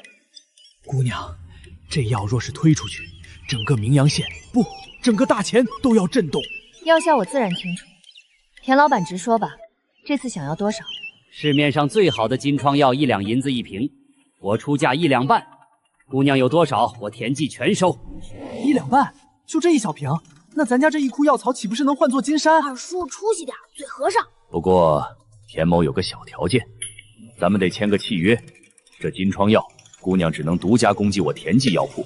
只要姑娘签了字，这以后销路不愁，银子那是源源不断呐。1两半的价格很公道，但这一纸独家契约，我不签。姑娘这是为何？垄断经营才能把价格炒上去，这对咱们都有利呀。田老板，利字头上一把刀，若是签了独家，往后这药卖多少钱卖给谁，便全是你说了算。我陆青青做药是为了救人，顺便赚钱。若有一天你田记囤积居宠，让急用的病人买不起药，我岂不是成了帮凶？姑娘这眼界让田某汗颜。罢了，不签就不签。不过虽然不签契约，但我可以承诺，只要田记价格公道，我的货首选供给你。有姑娘这句话就够了。这次我要带货去北方，急需200瓶，7日后取货。200瓶需要大量名贵药引。田老板，咱们也是老熟人了，我要先收100两定金。100两，这可是全款的70%了。这规矩，我的规矩就是规矩。田老板这趟去北方赚的可不止这点了。好，就冲姑娘这份魄力，这100两我出了。姑娘，实不相瞒，这批药是送往北境军中的，那边最近不太平，听说又要开战了。姑娘，你看，北境还有一事，姑娘在村里行医要小心。我听县衙的内线说，县令大人正在秘密搜寻一块丢失的白玉佩，凡是外来的或者形迹可疑的人都要被盘查。总之，那玉佩是个烫手山芋，谁沾上谁死。姑娘，7日后见。100两到手，路铺好了。但这北境的战火和县衙的搜捕，看来这流云村的水比我想象的还要深。小妹，这就是100两，咱家祖坟冒青烟都没见过这么大的银锭子。这就是个开始。二哥，把你下巴收一收，别把口水滴在银子上。二哥，这50两你拿着，按照单子去把田老板铺子里没有的辅药全部扫空，有多少要多少。全买？这可是50两。没有万一。田乐山要200瓶，我打算做300瓶，剩下的这50两留作备用金，修缮房屋、置办家具都得花钱。妹子，你指哪儿我打哪儿，我现在就去把那药铺搬空。你要进山，那后山深处野兽多，让你二哥跟你去，买药我去就行。不用，我要采的是松枝，那是精细活，二哥那操手只会把树皮给扒了。那倒是，上次我差点把树给砍断了。放心，我就在林子边缘转转，天黑前必回。你们动作要快，咱们这是在跟时间抢钱。唉，这丫头胆子越来越大。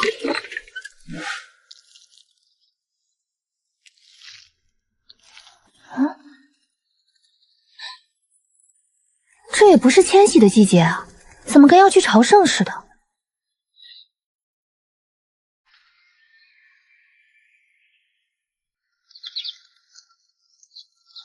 又是那个面具男，这人是属吸铁旗的吗？还能招鸟？五灵芝治血虚，左盘龙正骨，原来全都费功夫。那个打扰了雅兴，接2个活物回去入药，您继续修仙。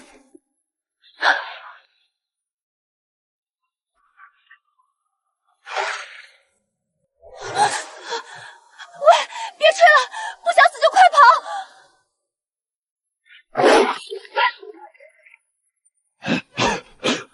这狼嫌弃他，这人身上是有多毒？这畜生还会挑食，柿子专挑软的捏是吧？来啊，看看是你的牙硬，还是姑奶奶的刀快。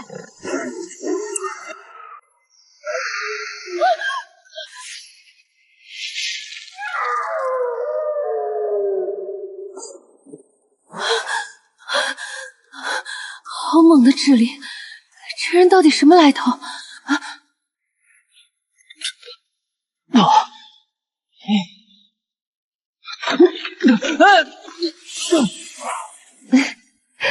帅不过3秒。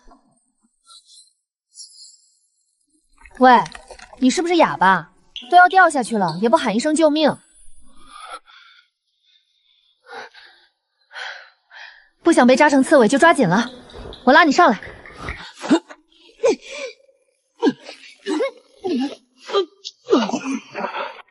看你穿的人模狗样，怎么这么虚？地主家的傻小子也没你这么难伺候。喂，救命之恩都不说声谢，坏人。狼皮5两，狼肉温补，这波不亏，正好给家里那群馋猫开荤。修文哥，轻点儿。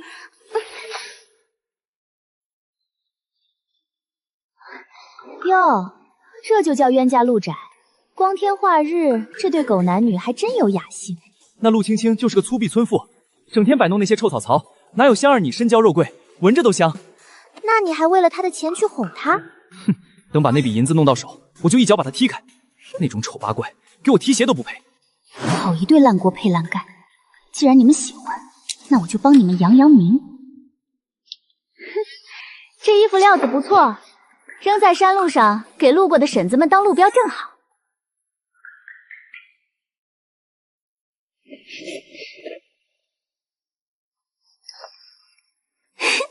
好戏开场了，我看你们这回怎么收场。天老爷，这是狼！陆家丫头打死了一头狼，这丫头是武曲星下凡吧？这么大的个头，得卖多少钱啊？运气好，这畜生自己撞死在石头上，我就是捡个漏。青青，你伤哪儿了？怎么全是血？快让大哥看看。大哥，我没事儿，都是狼血。今晚咱们吃狼肉火锅。别看，都别看！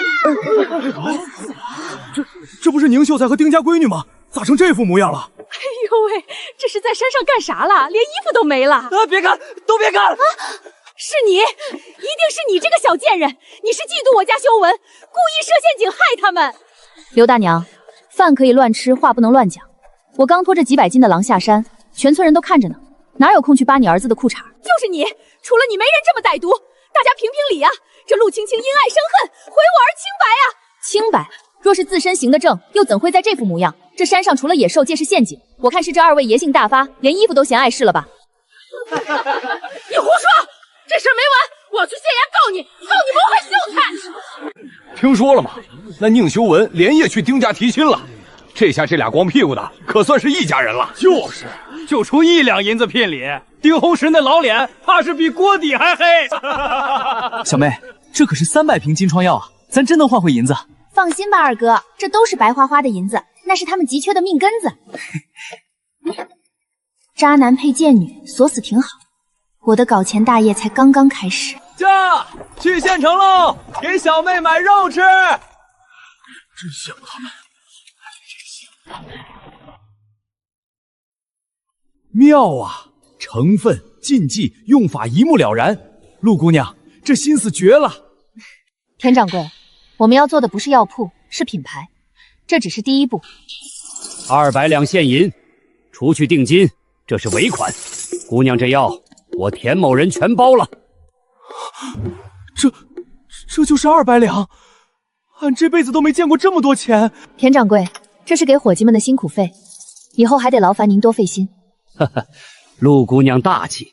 对了，北边战事吃紧，这药量还得加，价格好商量。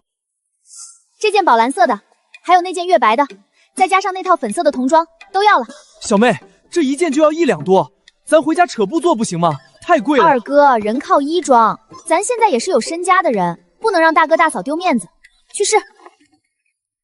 哎呦，这哪像村里人，简直就是个俊俏的武把式。姑娘眼光真毒。都要了，另外再包2匹最好的细棉布，我带回家给大嫂。嘿嘿，小妹，俺看着还真像个人样了。二哥本来就帅，走，再去银楼给大嫂置办点首饰。掌柜的，这对银镯子还有这3只男士银钗包起来。好嘞。掌柜的，我这儿有块闲置的玉料，您看能值多少钱？拿来我瞧瞧。这玉成色尚可，不过形状不规整，顶多值15两。才15两？你们那簪子都卖20两。姑娘别急，15两是现银，一口价。这年头这种玉不好出手的。行，15两成交。快去通报副统领，他丢的那块贴身白玉出现了，就在刚才那丫头手里。官爷，偷玉的贼人找到了，就是那个穿蓝衣服的女人。好大的胆子，连主子的东西都敢偷！给我围起来！你们干什么？光天化日之下抢劫吗？抢劫？这块白玉我家主子贴身之物，前日丢失，今日却在你手中被卖出去。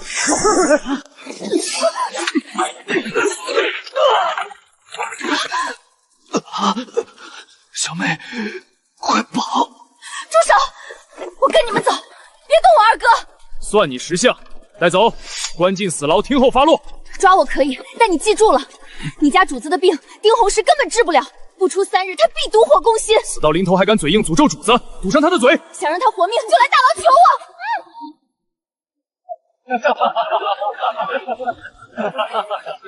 都来沾沾喜气，我家修文可是秀才公了，以后见了关老爷都不用下跪的。恭喜刘大娘，贺喜修伯公，咱们流云村可是出了文曲星了。哎呀，以后宁家就是咱们村的头面人物了，咱们也能跟着沾光不是？修文啊，这可是光宗耀祖的大事，县衙那边已经把你的名字挂上了，往后村里的文书还得仰仗你。宁少爷高中，可是我们流云村的大喜事啊！李正叔客气了，修文虽侥幸中举，但还是流云村的人，自当为乡亲们谋福。是啊，宁少爷，以后可别忘了我们这些乡亲啊！哪里，修文不敢忘本。李正，出事了！陆家那丫头被县衙的官差抓走了。呸！我就说那扫把星早晚得遭报应，这下好了，进大牢吃牢饭去吧。这陆家怎么净给村里抹黑？刚出了个秀才公，他就犯事儿，真是晦气。哎，青青虽然行事乖张，但毕竟是一个村的。李正叔，他究竟犯了何事？李正叔，身为本村秀才，我有责任去县衙过问此事。若是误会自然好，若是真的，我也得去帮帮他。修文啊，你真是以德报怨。行，我这就备车，咱们立刻去县衙。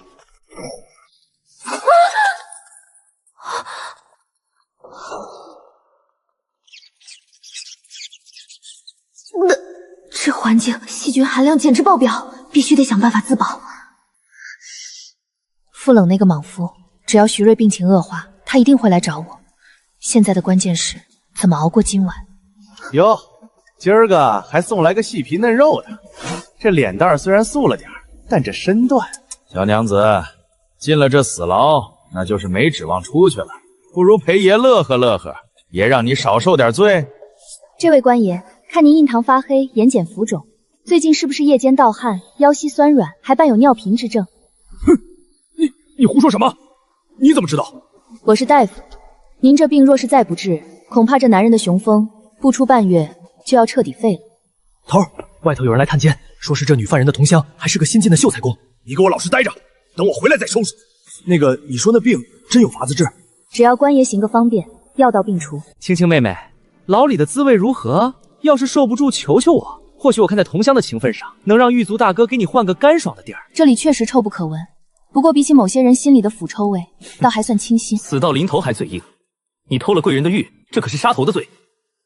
青青啊，修文也是好心，你就服个软。咱们村刚出个秀才，别因为你一颗老鼠屎坏了一锅汤。李正叔，这汤若是臭了，那是因为根子上就烂了。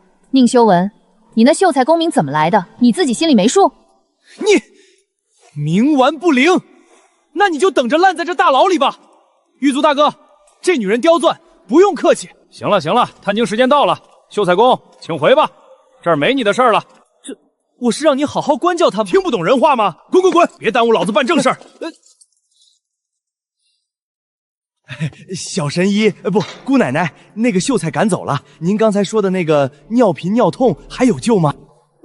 把你舌头伸出来，我看看。对，舌苔黄腻，脉脉淤阻，你这不是普通的肾虚，是临症，且已入毒火，再拖3天，神仙难救。神医救我！我还没娶媳妇传宗接代呢，只要您救我，这牢里您说了算。您针给我。还有，我想知道外面的消息。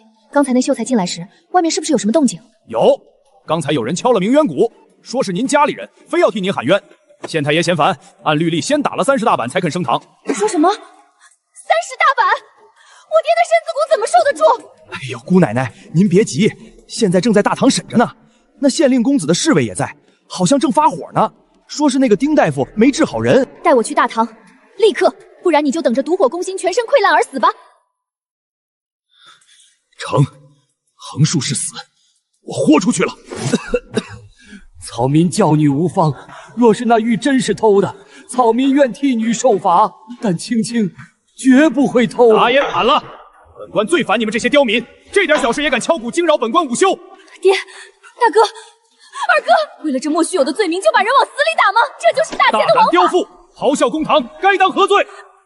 那玉是我捡的，既然说是赃物，失主何在？若是傅冷那个莽胡丢的，让他出来跟我对质。这个傅护卫正在后堂照看贵人，本官念在你父兄一片诚心的份上，既然无人指认你偷盗，罢了，也就是一场误会。那白玉既然交还了，本官便判你无罪释放，带着你这些穷酸亲戚赶紧滚！谢青天大老爷，谢大老爷！青青，快，咱们回家！谁准你放人了？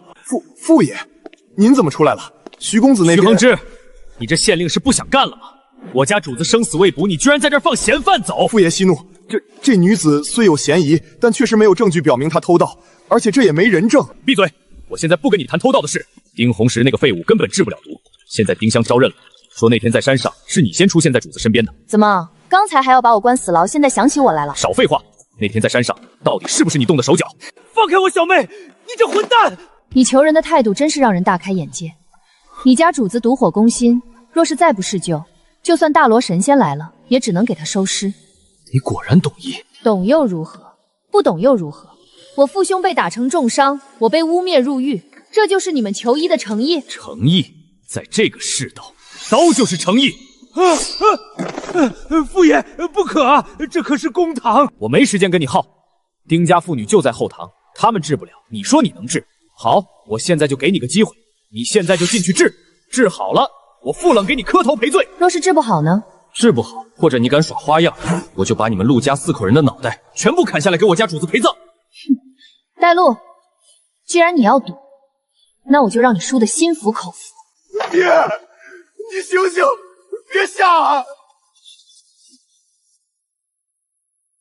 没气儿了，小妹，爹好像没气儿了。闭嘴，哭丧还早了点，把爹放平，衣服解开，回阳。青青，咱们这是在阴曹地府了。爹，咱们回家了，小妹把咱们救回来了。爹，没事了，那贵人的毒暂时压住了，县令不敢扣人。都是爹没用，让你受委屈，还要去伺候那些吃人的权贵。爹，只要咱们一家人整整齐齐，比什么都强。这次我不光要救人，还要让他们求着我救。青青妹妹，听说你从大牢回来后学了些偏方，正好我娘心口疼，你出来给瞧瞧。哪儿来的野狗在门口乱吠？要看病去回春堂，我这不伺候。哎呦，死丫头，你怎么说话呢？秀文可是秀才公，让你看病是抬举你。陆青青，别给脸不要脸！念在往日情分上，你乖乖给我娘治好，我可以不计较你的粗鄙。情分？咱们之间只有仇，没有情。想让我治也行，诊金50两，先付钱后看病。50两？你想钱想疯了，简直是敲诈！嫌贵？我看你也别治你娘了，先治治你自己吧。面色发青，眼底乌黑，脚步虚浮。宁秀才，你这是肾水枯竭之兆啊！你胡说八道，读书人的事。少读点圣贤书，多补补身子吧。软饭硬吃也就罢了，若是连吃的本钱都没了，丁家那小姐还能看得上你？我就说这秀才看着虚，原来是那方面不行啊！唯女子与小人难养也，不可理喻。娘，我们走。呸！扫把星！哼！以后宁家人与狗不得入内。陆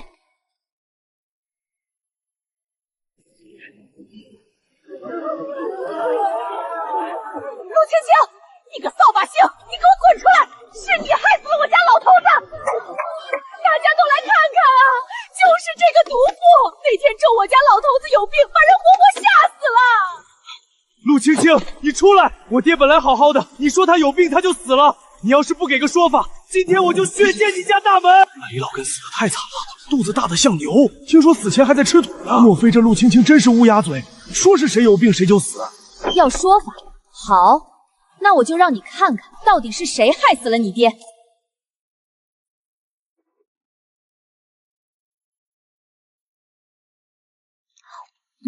陆神医，那是给死人的供饭，你这是做什么？这菜里放了什么？为何又苦又涩？就是俺娘前些日子买的盐，说是便宜，1两银子30斤。便宜？这哪里是盐，这是催命符。这是提炼不纯的私盐，含毒土，伤五脏。毒土？俺爹是吃盐吃死的。长期食用劣质私盐，导致体内毒素堆积，脏器衰竭，加上营养单一，身体浮肿如牛。你爹不是病死，是被这省钱的念头毒死的。爹啊，咱们为了省几个钱，把您的命都省没了呀！我是畜生。陆神医，是我们有眼无珠。从今往后，李家3兄弟这条命就是您的，谁敢动您，我们就砍谁。起来吧，死者已矣，活人还要过日子，把这盐销毁，以后别再贪小便宜吃大亏。小妹，这全是咱们赚的，俺这辈子没见过这么多钱。二哥，这是大家的分红，以后咱们陆家只会更有钱。把哈喇子擦擦，别丢人。四喜，快来看银子，跟着我小妹混，以后让你吃香喝辣。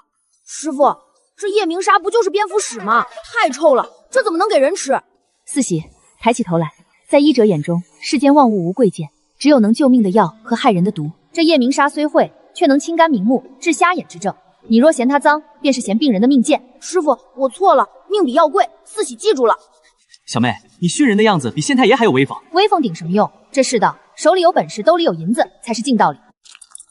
哎呦，这不是修文不秀才公吗？陆叔气色不错。哎，好什么呀？这银簪子太沉，坠得我脖子酸。还是秀才公那个木头的轻省，看着就那个词儿怎么说来着？雅致。陆叔说笑了，身外之物罢了。对对，身外之物。不过我家青青非要给我买，拦都拦不住，说是吃了苦就要享福。这孩子就是太孝顺。秀才公，我看你最近脸色不太好，走路还有点飘，是不是腰子不得劲儿？陆兴旺，你胡说什么？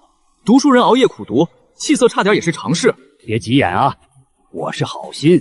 我家青青现在医术可神了，尤其擅长治那种男人那方面的亏空。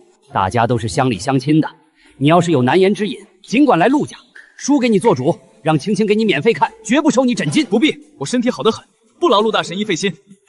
哼，跟我女儿斗，气不死你个吃软饭的。哼，洗快点啊！没看见太阳都要下山了吗？这点活都干不好，真是白吃了我家的米。儿媳妇，我这胃疼的厉害，实在是没力气了，能不能歇会儿？哼，装什么装？以前在陆家讹钱的时候不是挺能演吗？现在跟我这装死，老陈婆，我告诉你，没有我爹，你儿子那个秀才名头屁都不是。作孽呀！我这是造了什么孽，娶了你这么个丧门星？修文啊，娘不想活了。不想活就去死啊，省得拖累修文哥，你个老不死的。闭嘴！你竟敢这么对我娘！宁修文，你敢打我？你是个什么东西？吃我家的喝我家的，现在敢打我？我是这里的当家男人，再敢多嘴我就休了你！休来了！儿啊，娘不行了，肠子像被刀绞一样，疼死我了。娘，你忍忍，我这就去找岳父，让他来看看。找我爹？做梦！宁修文，你打了我，还想让我爹救这老陈婆？疼死活该！我也不会给你钱去请别的郎中。不能让娘死，流云村只有那个人的医术能救急，哪怕是把脸丢尽。娘，别怕，定红石那个庸医不来，我们去找别人。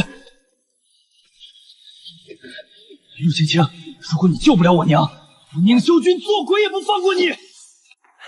陆叔，陆叔，开门啊！我是修文。陆青青，救人一命胜造7级浮屠，我知道你在家。儿啊，娘疼，快把门砸开。陆兴旺，你刚才还说有病尽管来找你，现在装什么死？你给我出来！好什么好？大白天的还让不让人睡觉了？大白天睡觉，太阳都下山了。陆云，快让你妹出来，我娘快不行了。哟，这不是刚铁骨铮铮离开的秀才公吗？怎么这么快就回头了？之前是我不对，陆云，人命关天，快让青青救救我娘。看病可以，我妹说了，陆家规矩，急诊先付钱。好，只要能救，多少钱我都给。不多，纹银50两。50两？你怎么不去抢？陆叔明明说免费的。我爹那是客气话，你读书读傻了还当真？那是给我妹攒嫁妆的钱，凭什么白送你？你们这是趁火打劫，大家都是乡里乡亲。别套近乎，想吃白食找你老丈人丁红石去啊。哦对了，听说你刚打了丁香。秀才公，我看你走路腿都在抖，是不是在你身体不行，把你媳妇惹毛了？欺人太甚！看来晕了。既然没钱，那就慢走不送，别脏了我家门口的地。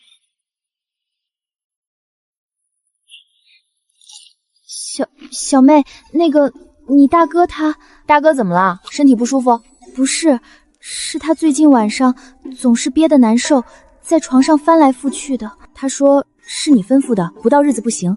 那个到底要等到啥时候啊？大嫂，这可是严肃的医学问题。女子产后子宫就是肚子里装孩子的那个袋子，需要时间缩回去，伤口也要长好。那还得多久？你是难产伤了底子，至少要满42天，最好是3个月，还得10几天呢。我看他每天冲凉水水澡，怪可怜的。大嫂，这时候心软就是害你自己。伤口要是崩开了，到时候遭罪的可是你。知道了，我听你的。那个小妹，这些羞人的话你咋说的这么顺溜？因为我是医生啊，在大夫眼里，这就跟吃饭喝水一样平常。书上看的，以后大哥要是敢不老实，你就让他来找我，我给他扎2针，他就老实了。小妹，发财的机会来了，天大的好事！县衙发的榜说是要办医术大赛，前3名赏银200两。200两？县太爷这么大方？不止呢，最关键的是，不论出身，哪怕是乡野郎中、医婆，甚至没证的都能参加，不限身份，不需要执医证。对啊，这不明摆着是给咱们送钱吗？咱村除了那个丁老抠，就你医术最神。二哥，天上不会掉馅饼，只会掉陷阱。啥意思？这可是县衙盖了大印的。官方举办医赛，通常是为了选拔太医属人才，必须层层考核。这种不拘一格降人才的路数，说明他们急了，急需一个能治怪病的高手。而且正规的大夫已经束手无策了。你是说，这是为了给那个县令公子治病？除了他没别人。用这么大的阵仗，看来是用人参吊着命，快撑不住了。活该，那帮当官的没一个好东西。不过听说那公子是个傻子。傻子？听城里人说，那公子整天神神叨叨的，也不读书，就喜欢躲在深山老林里玩鸟。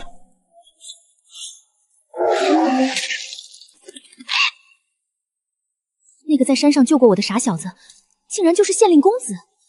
二哥，这场比赛不是为了选拔，是撒网捕鱼。捕鱼？捕谁？捕一条懂医术、能救命，却藏在民间的漏网之鱼。我刚用换血术救了人，县衙就搞这出，这是冲着我来的。青青姑娘，不，青青神医，快救救金财吧！这鱼刺卡了2天，连丁红石都没招了。既然丁郎中都看了，为何又来找我这无证的农女？是我嘴贱，是我有眼无珠。青青神医，只要能救命，你要多少钱我都给。看病不问出身，只问生死。不过今日我不坐诊啊，这就见死不救了。我的徒弟陆四喜早已得我真传，这病他能治。不，他是个叫花子。不想治就出去。师傅说了，医馆不是菜市场，不讨价还价。治，四喜小师傅，求您给看看。鱼刺入肉太深，咽喉红肿如桃，硬拔会大出血，神仙难救。那咋办？这是化骨绵水，以威灵山配老陈醋，分5次慢饮，软化骨刺。威灵山松弛皮膜急，陈醋软化骨质，这是中医里的巧劲。想活命就别矫情，想想你爹喂你2天没合眼，还没完，这最后一步必须要一口气吞下，以此物破血行瘀，逼出异物。这是啥？味道有点怪。那是雌凑粉。啥是雌凑？就是地里专吃庄稼根的大肥白虫，晒干磨的粉，也就是蛆的亲戚。出来了，出来了！我的老天爷呀！神医，真是神医呀！四喜小师傅，之前是我猪油蒙了心，欺负你孤儿寡母，我给您磕头了。这就是师傅说的，当我有本事救人命时，恶人也会对我低头。诊金2两，出门右转，恕不远送。四喜哥，哦不，四喜大夫，这是我家刚下的蛋，您拿着补补身子。我不收礼。还有，别乱采，这株是断肠草，有毒。啊，四喜哥真厉害，一眼就能认出来。以后能不能教教我？师门规矩严，不外传。不过你们要是以后少干坏事，我可以考虑教你们认止血草。青丫头啊，可算找着你了，这可是天大的好事。李正叔，什么好事能让您爬这么高的山？县里要办医术大赛，赏银200两，不问出身，没执医证也能去。咱村除了丁红石就你行，但他那老古板不敢去。你要是去了，拿了名次，那就是给咱流云村争光啊！我不去。是喘症发作，别动，大口吸气，含住药片，气沉丹田，跟着我的节奏呼吸。这是急症，下次出门记得备药。多谢姑娘救命。陆姑娘，好手段，让我们把这大山翻了个底儿朝天，你自己倒在这儿行医积德。为了抓我一个村姑，搞出这么大阵仗，县令府还真是闲得慌。少废话，带走。我自己会走，别碰我。由不得你，这次若救不回人，别说你，整个流云村都得陪葬。到了你的地盘，还要杀药寡？你这是干什么？疯了！先前多有得罪，要杀要剐冲我来，但我家公子快不行了，2日滴水未进，呼吸已绝。陆姑娘，我知道你有本事，求你救命！所谓的医术大赛，果然是幌子。你们这是走投无路了？是，只要你能救活公子，傅冷的命就是你的。这人虽鲁莽，但忠义可嘉。而且此时若拒绝，恐怕这群疯狗真会拉着流云村陪葬。起来，带路。多谢姑娘，这边请。脉象如游丝，五脏衰竭，这哪里是病，分明是半只脚踏进鬼门关了。姑娘，还有救吗？阎王让他3更死，我偏要留他到5更。不过我有条件。你说，1000两都行。诊金500两，现银。还有，不管我做什么，不许插嘴，不许动手。成交，只要公子能活。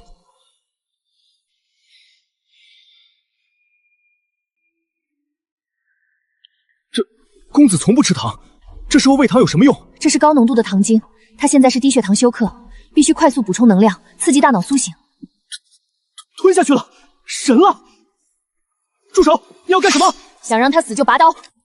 我要检查他腹股沟的淋巴毒素走向。封建老骨头，命都要没了还管裤子。滚，都滚开！不对，这毒变异了。你说什么？这不是普通的毒发，有人在他体内下了子母骨，我的针法刺激了母骨苏醒。杀！公子，住手！那是大夫！松手！这就是你们求医的态度，差点被这疯子掐死。陆姑娘恕罪，公子平日不这样，这毒发作起来六亲不认。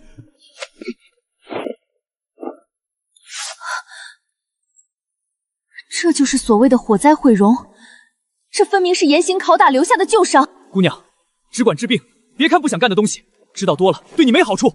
不想干，这些旧伤阻断了经脉，毒素淤积在伤疤之下无法排出。你不说实话，我就只能当普通中毒治，治死了别怪我。是仇家，公子受过非人的折磨。这具身体简直就是个破碎的瓷器，能活到现在全凭一口气吊着。把窗户全部打开，我要施针了。可是公子见不得风。现在的毒气比风更要命，快去！按住他的四肢，无论发生什么，绝对不能让他动。明白。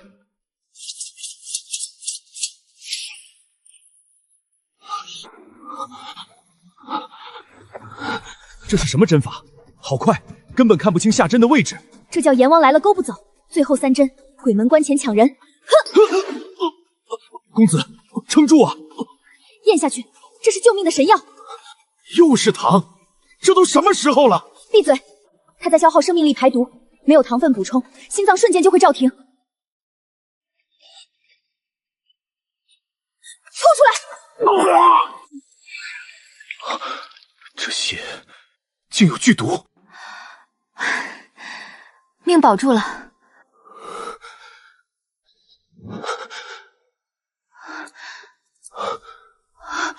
这眼神怎么像是在哪里见过？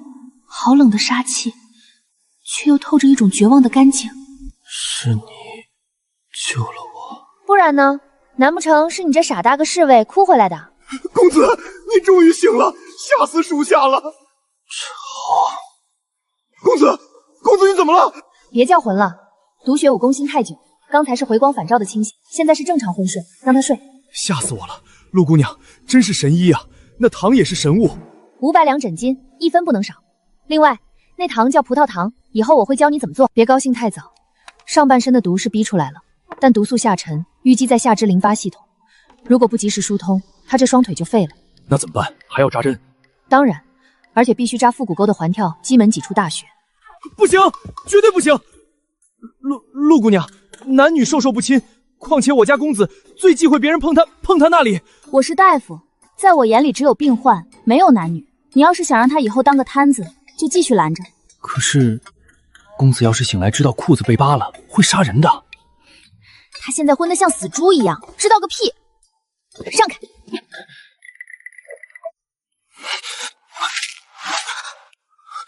滚开！别碰我！别碰！这不仅仅是害羞或防备，这是刻入骨髓的应激创伤。这家伙到底经历过什么？完了，我就说不能拖吧。呸！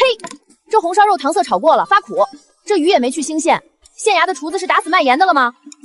陆姑娘，公子生死未卜，您还有心思挑剔菜色？这一桌子可是花了5两银子。5两？你们是被杀猪了吧？再说了，我现在可是被你们请在这里做客，出不去门，还不许我吃点好的压压惊。陆姑娘严重了，并非软禁，只是公子醒来前不敢劳烦姑娘奔波。切，说的好听，那个戴着面具的病秧子要是死了，我是不是还得陪葬？胡说，公子吉人天相，只是什么？是不是醒了？醒是醒了，但公子一心求死，水米不进，连药都打翻了。矫情。走吧，去看看这位不想活的大爷。这500两诊金还没到手，想死经过我同意了吗？姑娘有办法。对付不听话的病人，我办法多的是。带路。哟，听说有人想当饿死鬼，这死法可不体面，到时候皮包骨臭，入了土都得被阎王嫌弃。又是你。既然醒了，就乖乖喝药，积极治疗，别给家属添堵，这才是个合格的病人。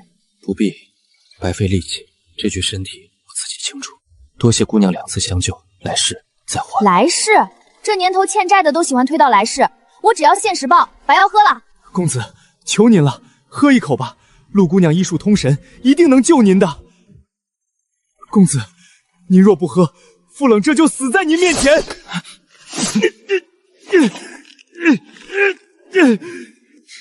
行了，演什么苦情戏？不想喝是吧？嫌苦还是嫌没人喂？莫郎，过来。我？既然病人不配合，那就只能上强制手段了。你过来捏住他的下巴，固定后脑勺，然后把药含在嘴里，以口渡之。以什么？嘴对嘴喂啊，这可是急救法。怎么，你们不愿意？那傅冷你来。陆姑娘，使不得，万万使不得！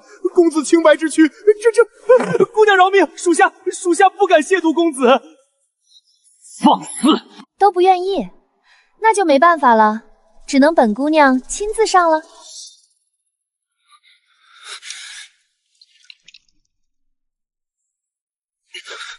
这就对了嘛，非得逼我用绝招。吓死我了，真是吓死我了。玩闹归玩闹，但我得说实话，你体内的毒比我想象的更麻烦。姑娘，刚才不是说逼出毒血了吗？那是心口的淤毒，现在剩下的毒素已经渗入骨髓和脏腑，这10几种毒药在他体内互相反应，生成了新的毒素，短时间内根本配不出解药，所以还是死局。按常规治法，确实是死局。你现在的身体就是个漏风的筛子，最多再撑3天。3天？这怎么可能？但还有一个办法，也是最后的办法。什么办法？只要能救公子，上刀山下火海，我们在所不辞。全身换血。换血？把你体内带毒的血全部放掉，同时注入匹配的健康血液，这是唯一能把你从阎王爷手里抢回来的路子。换血术，这乃是传说中的禁术。你到底是谁？我是大夫，治病救人还要查户口。普天之下，唯有隐世不出的圣医门门主欧阳冰燕懂得此术，且此术凶险万分，实患无死。你一个乡野村姑，怎么可能会这种秘术？说，你是不是圣医门派来的刺客？圣医门，欧阳冰燕，听都没听过。不过这换血术在古代确实骇人听闻。把刀收回去，我不知道什么圣医门，更不认识欧阳冰燕。我的医术是老天爷赏饭吃，自学的。至于换血的成功率，别人是10患5死，在我这儿是10患8生。敢不敢赌？你们自己学。怎么，刚才答应的痛快，现在连碗粥都不敢喝？这副残躯，吃与不吃并无分别，姑娘不必浪费粮食。公子，您这都3天没进食了，铁打的身子也熬不住啊！换血凶险，您得攒点力气。给我。徐公子，你这副要死不活的样子做给谁看？觉得死了是一了百了，是解脱？生亦何欢，死亦……闭嘴！少跟我扯这些酸文假醋。蝼蚁尚且偷生，你连路边的野狗都不如。野狗断了腿还知道去垃圾堆里刨食活命，你呢？放肆！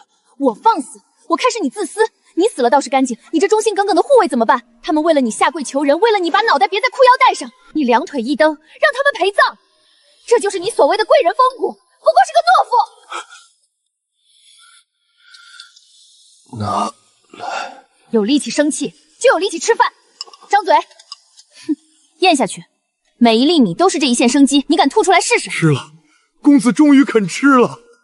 若我活下来，定要治你不敬之罪。等你活下来再说吧。想治我的罪，先把命从阎王爷手里抢回来。陆神医，刚才多有得罪，您那换血术真的有把握？我说过，在我这儿是10换8生。明白。但他现在的身体就是个漏斗，必须养3天。这3天，我们一定把公子当祖宗供着。听好了，我需要准备一些特殊的东西，你们去给我找鹅毛，要那种管子粗壮通透的，越多越好。鹅毛？对，还要烈酒，度数越高越好。另外准备几只活鸡活兔，我要做配型实验。是，属下这就去办。这3天，除了那个什么抑制毒发的药，别给他乱吃东西，尤其是别让他情绪太激动。刚才那是激将法，再来一次气走了我可不管。神医放心，谁敢像您那样气力公子啊？行了，我也得回去准备一下。这换血术极其耗神，我得回家补觉，养精蓄锐。陆姑娘，属下派马车送你。不必大张旗鼓，给我弄辆不起眼的驴车就行。我是回家，不是去游街，别把流云村那群长舌妇引来。陆姑娘，公子这条命就全交在您手上了。若能攻城，傅冷这条命也是您的。我不缺命，我缺钱。记得把枕巾备好，少一文我都跟你们急。这女人究竟是何方神圣，竟能把公子从鬼门关骂回来？大哥，小妹怎么还不出来？会不会被那县令公子给扣下了？闭上你的乌鸦嘴！小妹本事大，肯定是在治病耽误了。可是都1夜了，万一那贵人治不好，拿小妹撒气咋办？我就说不该让她一个人留在那虎狼窝里。大哥，二哥，小妹，你可算出来了。青青，没事吧？他们没难为你吧？你们怎么在这儿？昨晚没回家？回家也睡不着啊，爹在家急得转圈。我和大哥就寻思着来这儿守着，只要城门一开就能接着你。傻不傻啊你们？冻坏了怎么办？我又不是3岁小孩。那不行，你现在可是咱家的顶梁柱，哪怕我冻成冰棍，也不能让你少根头发。那是权力的象征，也是巨大的漩涡。青青，怎么了？脸色这么难看，是不是那贵人的病很棘手？没事，就是有点累。大哥、二哥，咱们回家。这世道人命如草芥，为了这几个傻瓜，我必须赢。不管是阎王爷还是权贵，谁也别想动我的家人。二哥，别抖，把鸡血滴进这1号碗里，2滴就行。小妹，这鹅毛管子插进血管里真能救人，我看这跟杀猪放血也没啥两样啊。这叫输血术，不懂别瞎说。爹，你也过来，借你指尖血一用。只要能救人，别说指尖血，抽干了爹这把老骨头都行。看，爹的血和这碗里的融合了，清亮无杂质。二哥这一碗咋了？炸了？看见没？里面有沙子一样的小颗粒，这叫凝集反应。二哥，你和爹的血型对不上啊。啥意思？血还能对不上？咱不是亲父子吗？哎呀，老二啊，既然被神医看出来了，爹也不瞒你了。爹，你瞒我啥了？那是一个大雪天，我在村口粪堆旁看见个2岁的娃，正跟屎壳郎抢粪球吃呢。抢粪球？爹，我有那么饿吗？可不是嘛，我看你抢不过屎壳郎，怪可怜的，就捡回来了。二哥，你看你这肤色，跟屎壳郎确实有点那啥。我说怎么大哥不打我不骂我，原来我真是捡来的。傻小子，逗你玩呢。二哥，血型分好几种，不一定父子就一样。刚才那是骗你的。好啊，你们合伙耍我！爹，你变坏了。行了，不逗你了。青青，这什么血型凝集靠谱吗？绝对靠谱。徐瑞那条命就悬在这几根鹅毛管和这几碗血上，咱们陆家能不能翻身，也看这一遭。爹不懂医术，但爹信你，放手去干，天塌了爹给你顶着。把筐放这儿，按之前教你们的，先把泥抖干净，别把好药材弄坏了。知道了，四喜哥。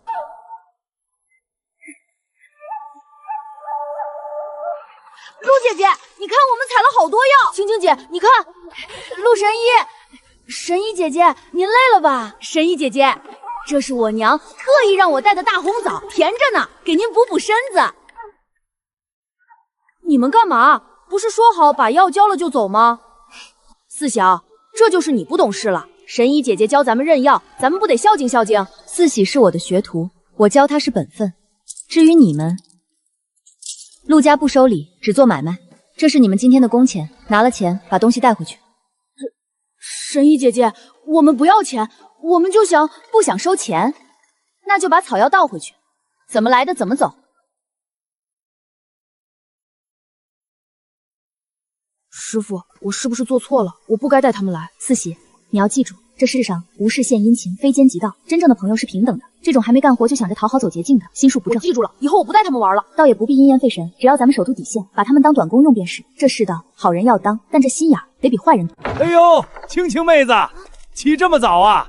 这就是勤快人有福气。是啊是啊，我家木头昨晚回去就一直夸你，说你是天上的仙女下凡，医术高明的不得了。大清早的嚷嚷啥？没事别挡道，我们要晒药了。陆老二，你别插嘴，我们是来找青青妹子的正经事儿。二位有何贵干？看病去回春堂，买药还没开张。不看病，这不是看你这儿缺人手吗？我家狗蛋那叫一剂量。对，3岁就认识，那是当归黄芪，比那个野种哦不，比四喜那孩子强多了。想拜师？嗨，啥拜师不拜师的，都是乡里乡亲的，你就让他在你这儿打个下手，随便教2手绝活就行。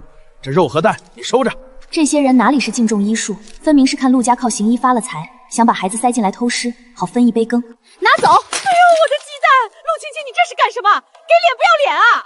听好了，想学医，先学做人。你们这算盘珠子都蹦到我脸上了。我家四喜是正经拜过师、磕过头的，你们想空手套白狼，把孩子往我这一扔就想学本事？怎么说话呢？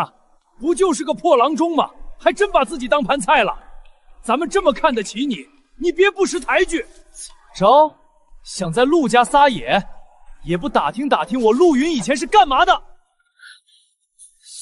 行，陆青青，你等着，你有本事以后别求咱们村里人办事儿。慢着，看在孩子的份上，他俩可以留下来。不过学医先学做人，要是让我发现有谁品行不端、心术不正，可就别怪我不留情面了。呸！这破草药还得捡根须，累死个人。四喜那小子真把自己当盘菜了。就是，你看他刚才那个神气劲儿，真以为拜了师就是少爷了，也不照照镜子，那是野鸡插毛装凤凰。嘘，小声点。等咱们学会了那女魔头的本事，谁还搭理那个没爹没娘的孤儿？你们刚才说什么？四喜哥，我们在背药名呢，你听差了吧？放屁，我都听见了。你们骂我是野鸡，还想偷师傅的本事，滚！都给我滚！陆家不留你们这种2面3刀的小人。打人了，四喜疯了！没听见吗？四喜让你们滚。师傅，我是不是很傻？我以为他们是真心想跟我玩。傻小子，这不叫傻，这叫善良。但你要记住，善良得带点锋芒。锋芒？这世上真正的朋友是平等的，那些一上来就讨好你、捧着你的人，往往都盯着你口袋里的糖，或者想踩着你的肩膀往上爬。那我不交朋友了，我就跟着师傅。哎呦，没天理了！陆家欺负人了，把我儿子吓得魂都丢了，这日子没法过了。大清早的给谁哭丧呢？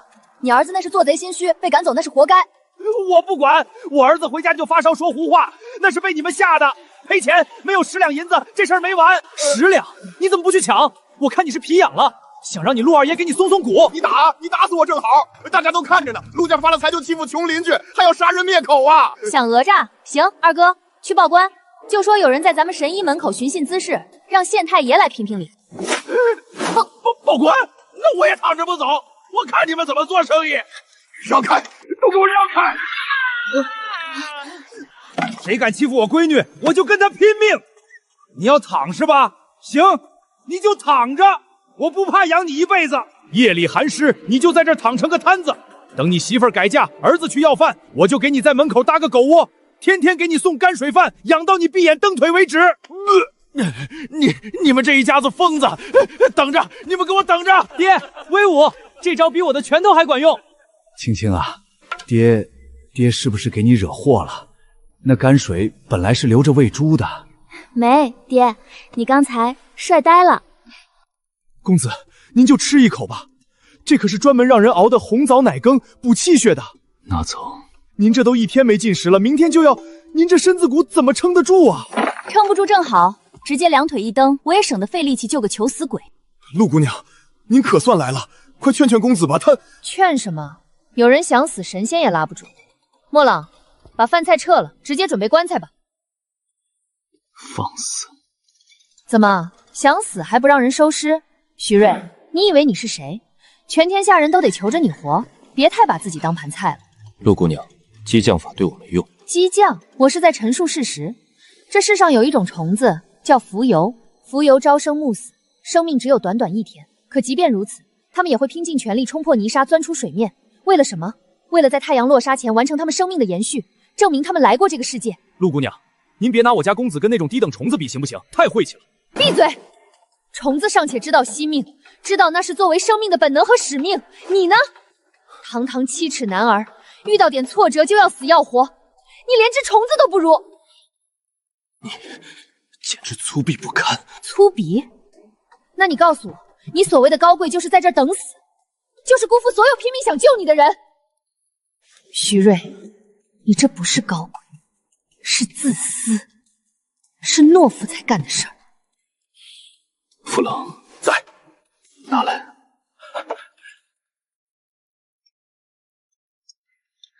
果然是欠骂体质，不骂不爽。吃了，终于吃了！陆姑娘，您真是神了！少拍马屁。吃完了让他休息半个时辰，然后带去密室，我有事要办。等等，陆姑娘刚才说为了生命的延续。啊，是啊，繁衍嘛，生物本能。留得青山在，不怕没后代。你说的对，我是该考虑这个问题。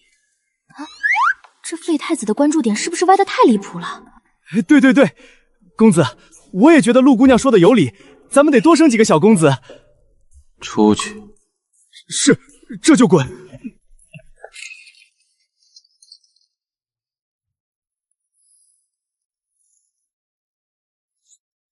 这鹅毛馆经过高温蒸煮和酒精浸泡，是目前最好的输血导管，虽然简陋，但管用。这就是你说的一命换一命？不是一命换一命，是借命续面。供血者的血进入你体内，会帮你重建防御。很好，血型匹配，没有溶血反应。傅冷的血虽然燥了点儿，但胜在身强体壮。换别人的血，我会变成别人吗？想什么呢？血只是载体，你的脑子还是你的脑子，你的记忆还是你的记忆。除非你觉得自己是个只靠血统活着的花下子。你和那些大夫都不一样。哪里不一样？因为我是女的，还是因为我收费贵？你眼里没有敬畏，无论是对死亡还是对我，你看到的只有病和命。在我眼里，只有能不能治的病人，没有能不能惹的贵人。进了我的手术室，你就是块肉。陆姑娘，可否冒昧问你一个问题？问吧，看在枕巾的面子上，知无不言。令堂是否姓水？水？没听说过。我娘就是个普通的村妇，姓李。怎么，太子爷查户口查到阴曹地府去了？是吗？那你这一身惊世骇俗的医术又是从何而来？梦里学的，神仙教的。这理由我跟官府说过800遍了，你不信？神仙？这世上若真有神仙，我徐家也就不会落到这步田地了。你的缝合术，还有这换血之法，像极了20年前销声匿迹的隐世一族水家。难道这具身体的背景远比他想象的要复杂？太子爷想象力真丰富，可惜我真不认识什么水家火家。与其操心我是谁，不如操心你自己。明天这一关要是过不去，你就是知道天王老子也没用。也是，若我死了，这一切也都无所谓了。放心，我不让你死，阎王爷也不敢收。徐瑞绝不会无地侯氏，那个水家究竟是什么来头？陆伯伯，青青姐，林叶来啦，快进来，门口味儿大。小婉嫂子，这是刚下的鸡蛋，还有上次青青姐给的花样，我绣好了。哎呀，这猴子绣得跟活了似的。叶妹子，你这手艺进万家绣坊都绰绰有余。嫂子过奖了，是青青姐画的样子好。妹子，你明年就17了吧？这手艺谁家娶了那是烧高香。嫂子，我还不想这事儿。我看你也别去万家了，肥水不流外人田。你觉得我家老二咋样？嫂子，你快别吓唬林业了。二哥那个木头，现在满脑子都是蝎子换钱。谁？莫朗，你们徐家的人是不是都有毛病？有门不走，非要蹲树。停，别跪，有话说话。公子不吃饭，你去。他不吃饭，你找厨子啊？找我干嘛？我是大夫，又不是保姆。只听你的，你去。昨天不是吃了吗？怎么今天又开始作妖？不知道，你若不去，我就在这儿蹲着。行行行，我去。真是怕了你们主仆几个，一个个都是大爷。青青啊，那徐公子病情反复无常，你一个人去，我不放心。姑姑，我也去，我也要坐马车。也好，省得村里人看见我跟个黑衣男人走了又嚼舌根。莫郎，备车，拖家带口一起去，吃穷你们县衙。好，管饱。公子，您这要是饿坏了身子，陆姑娘来了肯定又要骂我不尽心。闭嘴！大老远就听见有人念经。徐瑞，听说你又不吃饭，想修仙啊？没什么胃口。没胃口也得吃。我是来治病的，不是来收尸的。傅冷，出去。陆姑娘，我就在旁边看着，绝不插嘴。我要给他脱裤子，你也看。那我在门口候着。真要脱？废话，你双腿断骨重续，但经络里全是淤血，不疏通，这腿以后就是摆设。自己动手还是我帮你？我自己来。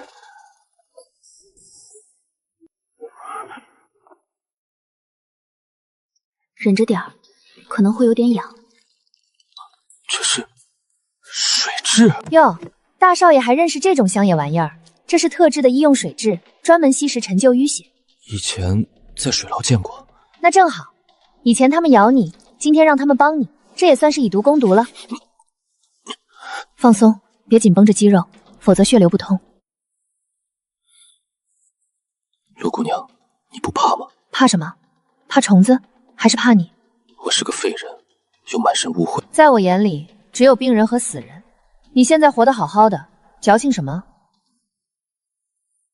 这小东西怎么往那儿爬？公子，刚才那药汤啊！陆姑娘，你在干什么？不冷，你想死是不是？怎么，傅侍卫也想试试这吸血疗法？这是疗法，我还以为把脑子里的脏东西倒干净，滚出去守着，任何人不得靠近。是，公子。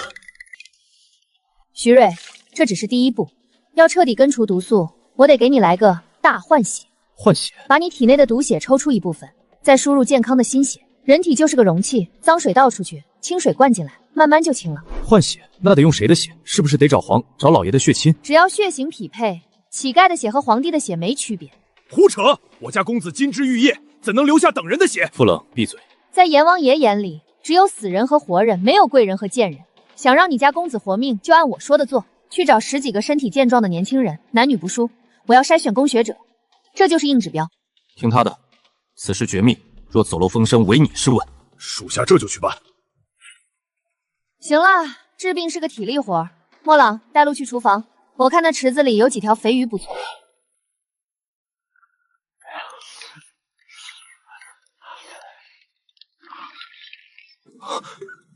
这是后院池子里的金鱼。那池子里的鱼笨得很，不用钩都能钓上来。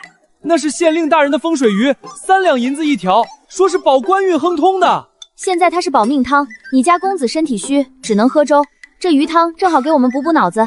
你们简直是土匪进村！少废话。傅冷，供血者的事儿你要是办砸了，我就拿你的血给你家公子灌进去。反正你俩天天在一起，说不定血型挺配。你敢？我这就去找人。姑姑，这大个子是不是不太聪明？自信点，把是不是去掉。你吃完后就带着我爹回去，这里没你们能帮得上忙的地方。陆姑娘，凭什么以后让莫朗贴身伺候公子？我跟了公子10年。因为你笨，你那脑子除了杀人，基本就是个摆设。士可杀不可辱。行，给你们个机会，我出2道题，谁答对了谁赢。第一题，傅冷听好了，有一种东西，你有，我有，大家都有，大钱国人有，帕姆斯人没有，是什么？帕马斯人，那些卷毛怪？这不通啊！既然大家都有，为何帕尔斯人没有？难道是良心？不对，帕尔斯人也有好人。是头发？也不对。行了，别转了，我都晕了。莫朗，听题：1只公鸡2只脚，2只兔子几只脚？8只。回答正确。这算什么题？这不公平！我的题比他的难10000倍。那是因为你的题需要脑筋急转弯，而莫朗的题只需要常识，连常识都没有，怎么照顾病人？你这是偏心！莫朗，以后徐瑞的饮食起居你负责，傅冷负责跑腿干苦力，就这么定了。陆姑娘，你要的人我找齐了。在哪儿？在城角一处隐秘宅院。姑娘，这换血术乃是逆天改命的禁术，千万小心。若是引来了那帮自诩名门正派的圣医门，别说公子，就连你的9族都保不住。圣医门，一群大夫还能吃人不成？他们不吃人，他们只清理门户。跟我来。这就是皇权的手段，所谓的供血，竟是掠夺。陆姑娘，选吧，哪些人的血能用，哪些人处理掉。陆姑娘，这帮富家子弟不吓唬不住，必须让他们知道厉害。恐惧会让血液流速加快，产生酸性物质。我要的是救命血，不是吓破胆的毒血。别怕，借你点东西救人，只要你配合，我保你毫发无损。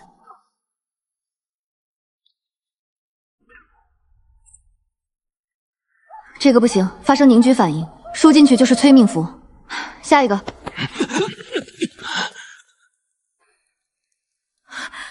找到了。放肆！慢着，他是太紧张了，大家不要紧张。放心，我是大夫，不是屠夫。睡一觉，明天送你回家。算你小子走运，哼！能给我家公子换血，是你8辈子修来的福分。这福气给你要不要？别废话，把他带进密室，动作轻点。徐瑞，这过程会很疼，而且会有严重的眩晕感。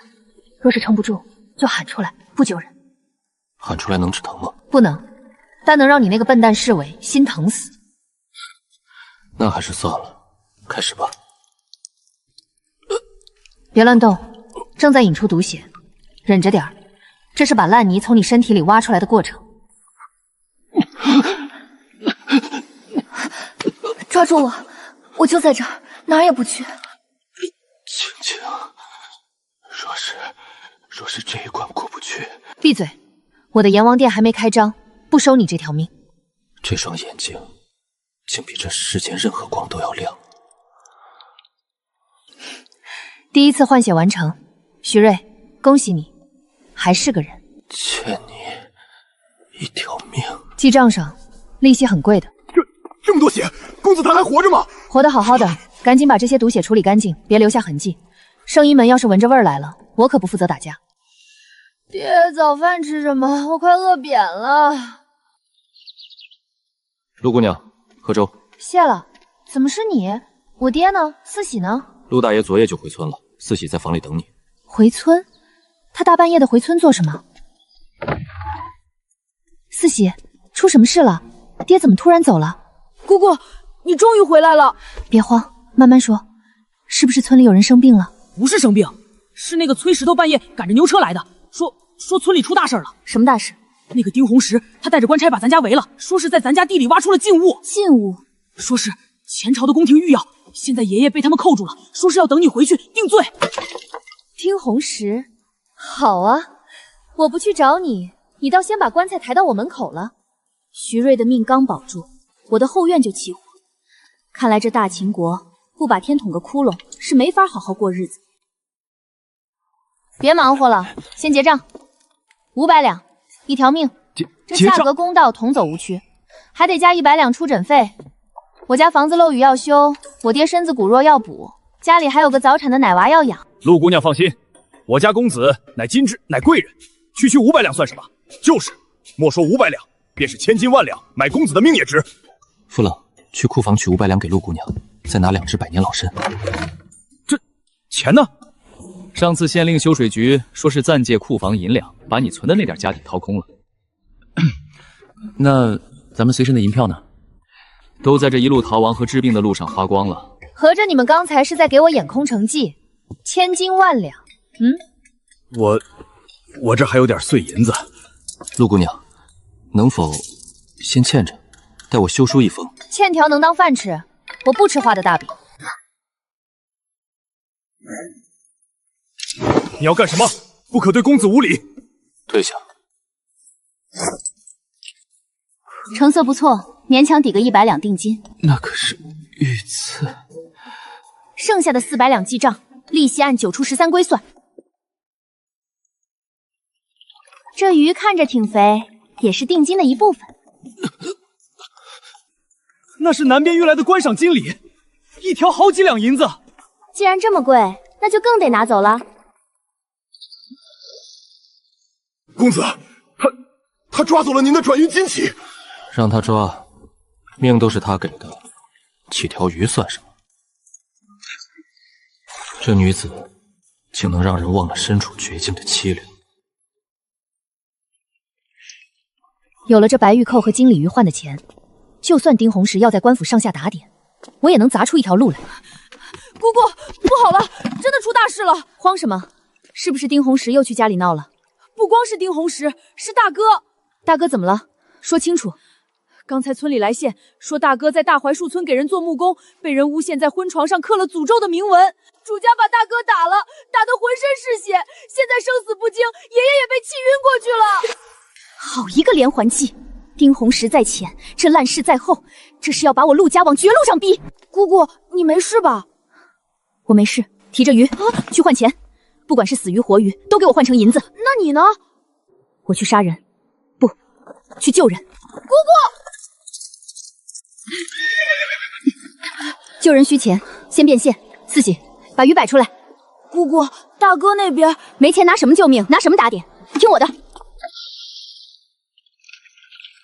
嚯，这鱼金光闪闪的，看着邪性，能吃吗？这老板这话说的，财神爷哪是用来吃的，这是用来供的。供的？此乃5福临门金鲤。您看这色泽，金生水，水生财，家里养上5条，寓意长寿、富贵、康宁、好德、善终。5福临门，听着倒是吉利，怎么卖？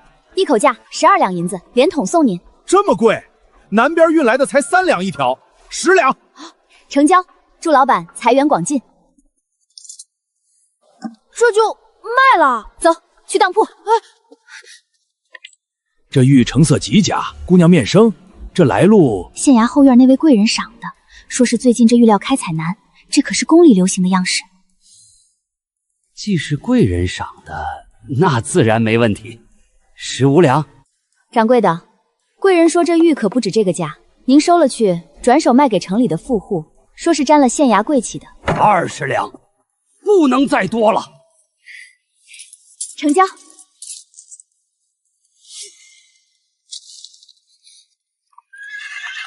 四喜，拿着钱去医馆请最好的外伤大夫，直接带去家里。还能有谁？大槐树村那姓吴的一家，欺人太甚。老二别嚷嚷了，这事儿咱们没理。被打成这样还没理？爹，把话说清楚。你哥给吴家丫头做陪嫁的婚床，那吴家老头非让你哥在床头刻个花样，说是西边传来的，象征感情牢固。我照着图样刻了，谁知交货的时候，他们说那是诅咒死人的铭文。他们说是梵文，是超度亡魂用的。说大哥在婚床上刻这个，是要咒人家断子绝孙。图样呢？在这儿。这时候我才明白，他们就是想赖账，不想给那5两工钱。李正也去了，说这事闹大了，咱们名声更臭。本来咱们家就……算了，就当破财免灾。那5两银子不要了。凭什么？活干了，人打了，钱还没了。你懂什么？那是人家闺女大喜的日子，咱们要是闹，10里8乡都会说陆家木匠心肠歹毒，以后谁还敢找咱们做活？爹说的对，名声确实重要。小妹，连你也但忍气吞声，名声就保住了吗？现在全县都会知道，陆家木匠因为嫉恨主家，在婚床上刻咒，以后别说做活，咱们出门都会被人戳脊梁骨。那能咋办？做生意诚信是命，但尊严是根。被人骑在头上拉屎还要地址，那叫窝囊废。二哥，那吴家什么时候办喜事？明天正午。好，明天我们也去喝喜酒。青丫头，你可别乱来，那是人家大喜的日子。既然是大喜，那就得喜上加喜。范文，这穷乡僻壤，谁会懂这种东西？青青，这叫梵文，乃是西域圣语，唯有博学红烛方能涉猎。原来是你，宁修文。既然你想玩阴的，那我就陪你玩把大的。二哥，去把铜锣拿来。拿铜锣干啥？去村里摇人，告诉乡亲们陆家被人欺负了。明天跟我去大槐树村砸场子。周兄，你看这笔锋，若是刻在床头，像不像那索命的鬼爪？像倒是像，只是宁兄，这梵文真的能把陆家那个蛮子搞臭？一群泥腿子，懂什么梵文？他们只认死理，在大喜的日子里出现这种像死字的符号，那就是触霉头。你也说了，你想让你那弟弟接手这一片的木匠活，陆枫不死，你弟弟哪有出头之日？可陆家那丫头最近邪门的很，要是闹大了，闹大才好。名声这种东西，就像这纸，一捅就破。只要吴家一口咬定这是诅咒，陆家就是有100张嘴也说不清。行，反正吴家那老头也想省那5两银子，但这事儿，宁兄你可得把自己摘干净。放心，我不过是个路过的书生，好心帮同窗参谋参谋罢了。至于怎么做，那是你们吴家的家务事。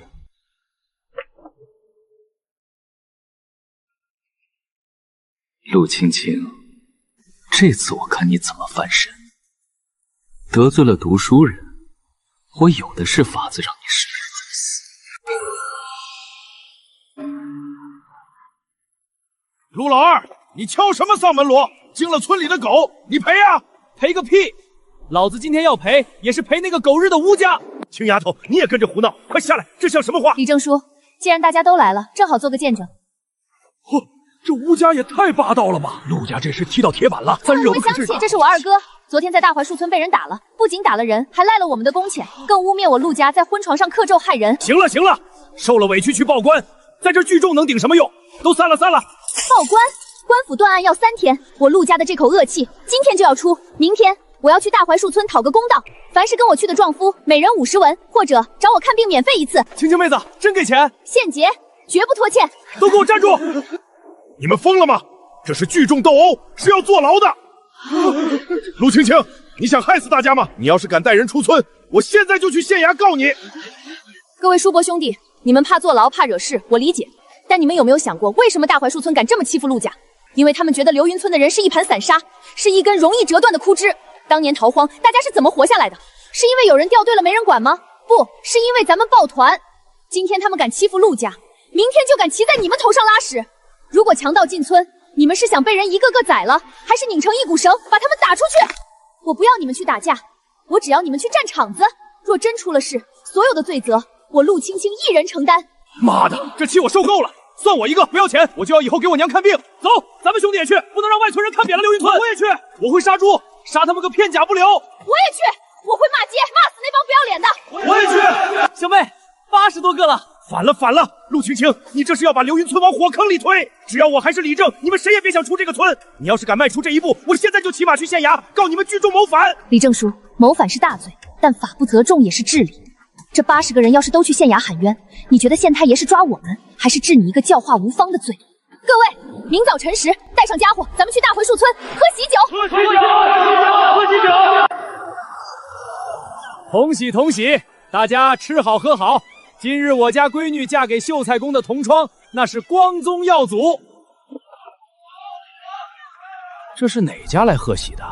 怎么这么大阵仗？吴掌柜，恭喜啊！这大喜的日子，流云村陆家特来送份大礼。陆青青，你们拿着棍子干什么？这是造反吗？造你娘的反！林壮，把门给我堵了，一只苍蝇也不许放出去。杀人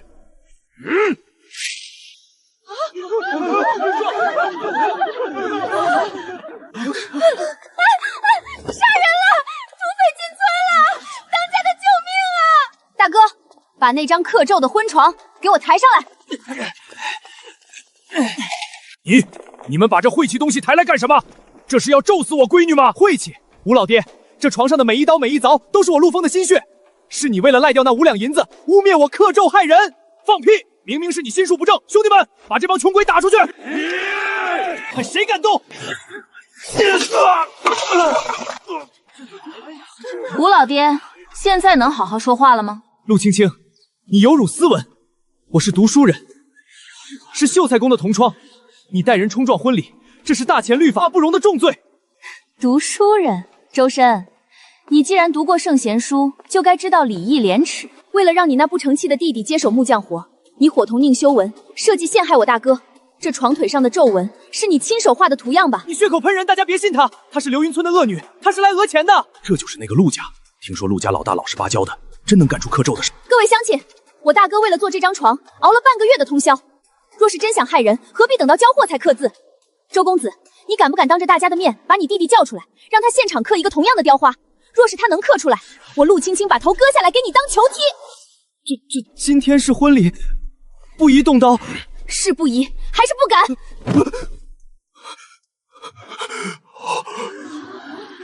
大哥，这张床是你做的，也是他让你受了奇耻大辱。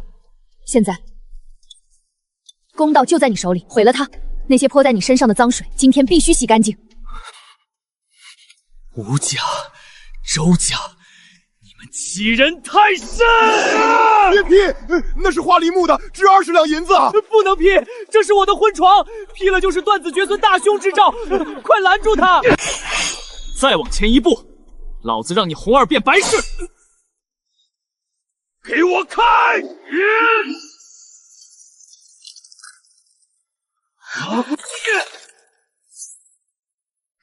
这就是你们说的咒，在哪儿？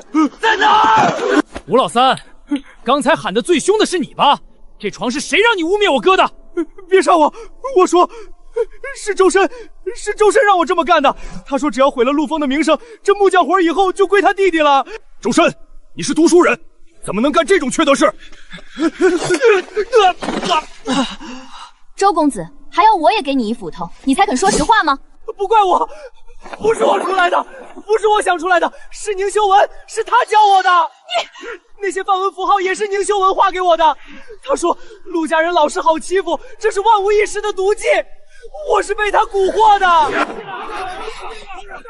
让开，快让开，让开！宁大才子，好戏才刚开场，这是要去哪儿啊？陆青青，放手！我是秀才，我是斯文人，你敢动我？我的腰，杀人了！修文，真的是你？你怎么能干这种下作事儿？李正说：“你别听他疯狗乱咬，我是读书人，怎么会懂木匠的勾当？是他自己心术不正，还要拉我垫背。”宁修文，那天喝酒是你亲口说的，你说要整死陆家，让他们永世不得翻身。你血口喷人，我要去县衙告你们，告你们污蔑功名。去县衙？好啊，那就让县太爷查查你那几本所谓的圣贤书里是不是夹着那张梵文图样。宁修文，今天我不动你，不是因为怕你，是因为你这条命还得留着慢慢玩。既然宁秀才死不承认，我也懒得脏了手，毕竟动手的是周吴两家，冤有头债有主，滚吧！哎，这孩子算是彻底废了。宁修文跑了，这笔账就得你们扛。我哥这腿伤，还有那张床的工钱，怎么算？我们赔，只有这么多了。陆姑娘，剩下的能不能打个欠条？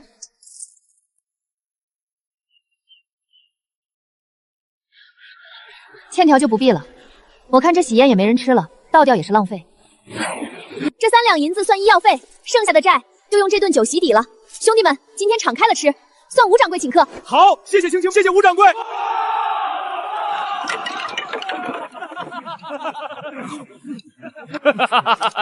大哥，坐下吃点肉，补补身子，以后谁再敢欺负你，这就是下场。小妹，就这么放过宁秀文那孙子，太便宜他了。让他身败名裂只是第一步，我要让他爬得越高，摔得越碎。二哥，别急，杀人那是下策，我要让他引以为傲的秀才功名变成催命的符咒。那个丁老头太不要脸了，拿着3文钱到处挖人，狗蛋那个叛徒，为了钱居然去帮他采药。让他去。丁红石那点半犊子医术，采回来的药也就是烂草根。金财，随他们去，漫山遍野都是药，他一个人哪怕长8只手也抢不完。黑蛋，过来，是不是总觉得饿？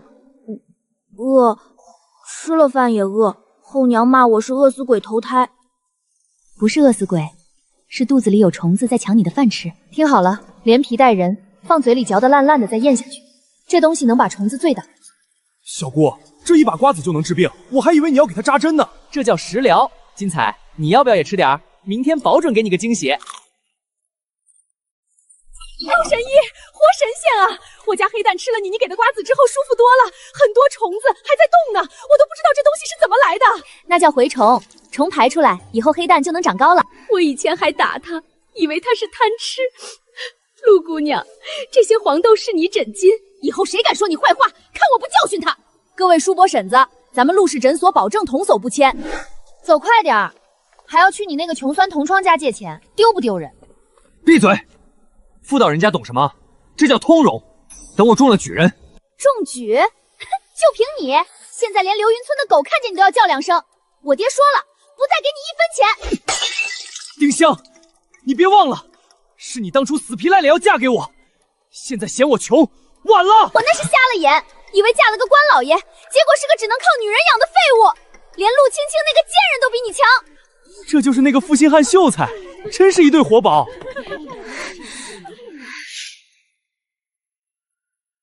陆姑娘，今儿不收货了。不收？之前不是和田老板谈好的长期供货吗？老板出门了，现在是老板娘做主。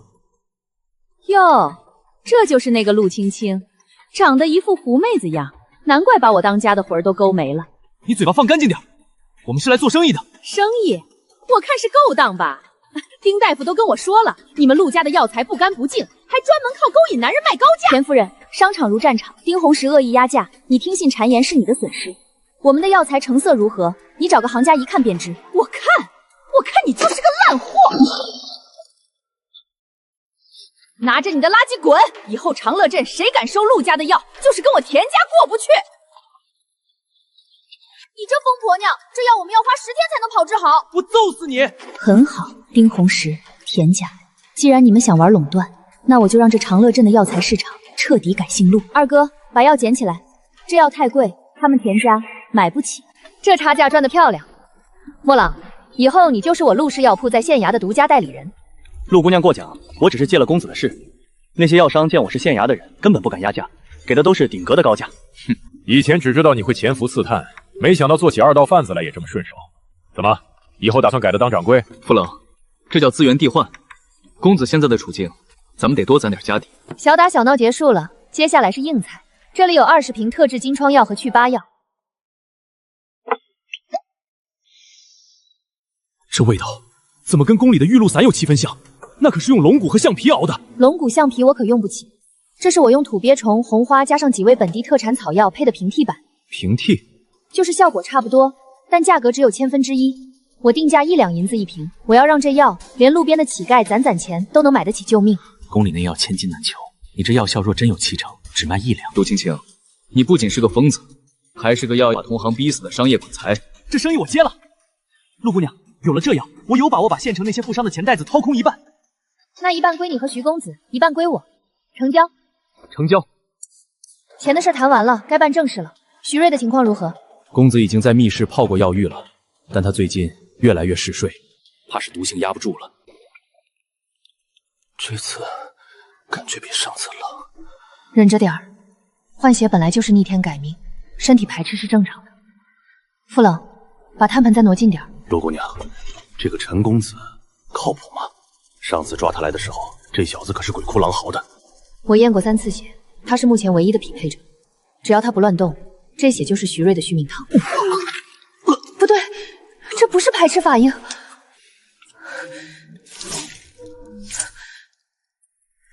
有毒，银针没变黑啊！有些毒银针测不出来。傅冷，抓条鱼来。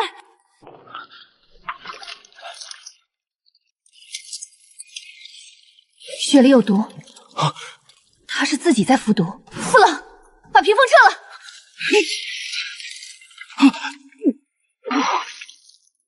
徐公子，这血的味道好喝吗？为了这一刻，我可是吞了半个月的断肠草微量毒汁。老子劈了你！住手！杀了他，徐瑞就没血缘了。必须立刻阻断毒性回流，但这需要极高风险的放血术，一旦失手，徐瑞会立刻休克而死。拔针啊，神医！你拔针他也死，不拔针他也死，我们一起下地狱！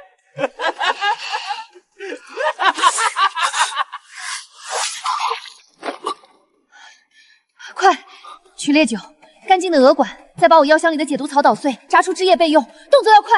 陆姑娘，公子快撑不住了，你看他气息都快断了。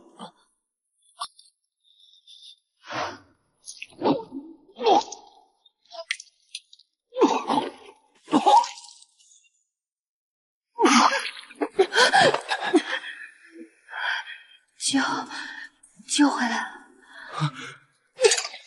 你这小人，竟敢害公子险些殒命！今日必让你血债血偿！住手！不能杀他！傅冷，你忘了，他是目前唯一与徐瑞血型匹配的人，杀了他，徐瑞日后再遇毒发或需换血，便再无生机。陆姑娘说的对，一切以公子的安危为重。来人，把这人押下去，好生审问。你明白就好。吾辈读书人，当以此身报效朝廷。那些满身铜臭的商贾，即便有万贯家财，也不过是蝼蚁罢了。宁兄高见。不过眼下秋闱刚过，要想在士林扬名，光有文章可不行，还得有伯乐。李兄可是指住在城南别院的那位屈山先生？正是。屈山先生曾是国子监祭酒，但他性情古怪，厌恶八股文章，唯独痴迷搜集天下奇书。奇书就是那些闻所未闻的怪谈野史，或者孤本残卷。上次有个落榜秀才，仅仅是送了一本在此地失传的南疆古录，就被先生收为关门弟子。奇书，若能投其所好，何愁前程似锦？想要奇书，那我便送你一本足以名垂千古的好书。小妹，啥奇书？咱家只有账本。二哥笨，师傅这是要给那小白脸下套了。你看师傅那相，跟上次坑丁红是一模一样。少贫嘴。四喜，去买最好的宣纸和墨汁，还要一罐鱼碧胶。二哥，去帮我找几个机灵的街头乞儿。得嘞，只要能整这姓宁的，让我去抓老虎都行。宁修文，你既想走捷径，我就给你铺一条通往地狱的青云路。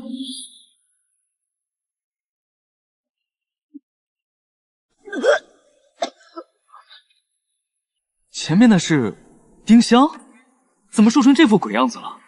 看什么看？没见过举人夫人怀身子吗？举人还没考上呢，架子倒先摆上了，这哪是怀身子，看着像被鬼吸了阳气。闭上你的狗嘴！我这是反应大，说明肚子里是个大胖小子。修文说了，这叫贵子折娘，以后是要做大官的。贵子，我看是讨债鬼。你气血两亏，肝火虚旺，再这么耗下去，孩子能不能生下来两说。你的命怕是要先搭进去。你少咒我！我现在住在城里，吃香喝辣。修文马上就要拜大儒为师，以后我就是官太太。你们这些泥腿子，只有羡慕的份儿。被人当成血包榨干了，还在做梦？二哥，四喜，走快点，我们回去给那位未来的官老爷准备份大礼。这宁修文真不是东西，把媳妇儿折磨成这样，还在茶馆吹牛。所以，我要亲手送他上路。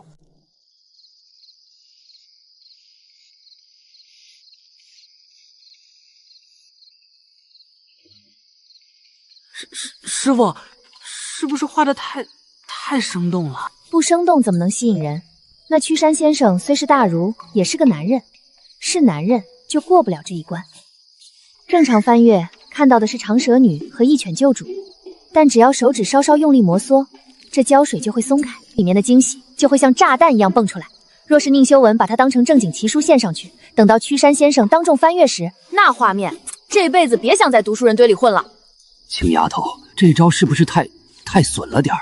毕竟是读书人的名声。爹，他对付我们家的时候可没想过名声，对付恶狼就要用猎枪，而不是佛经。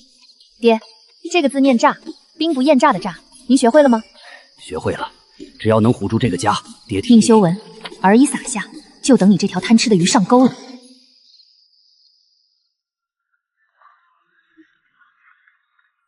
这次一定要成，只要入了屈山先生的眼，丁家那群势利眼就不敢再看低我。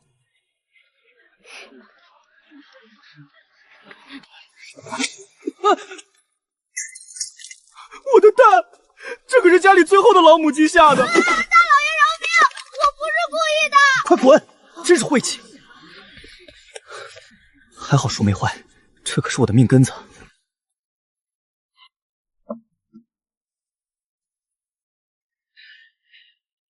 进去容易，想囫囵个出来可就难了。就是浪费了那几个鸡蛋。师傅，我们走吧，回去等好消息。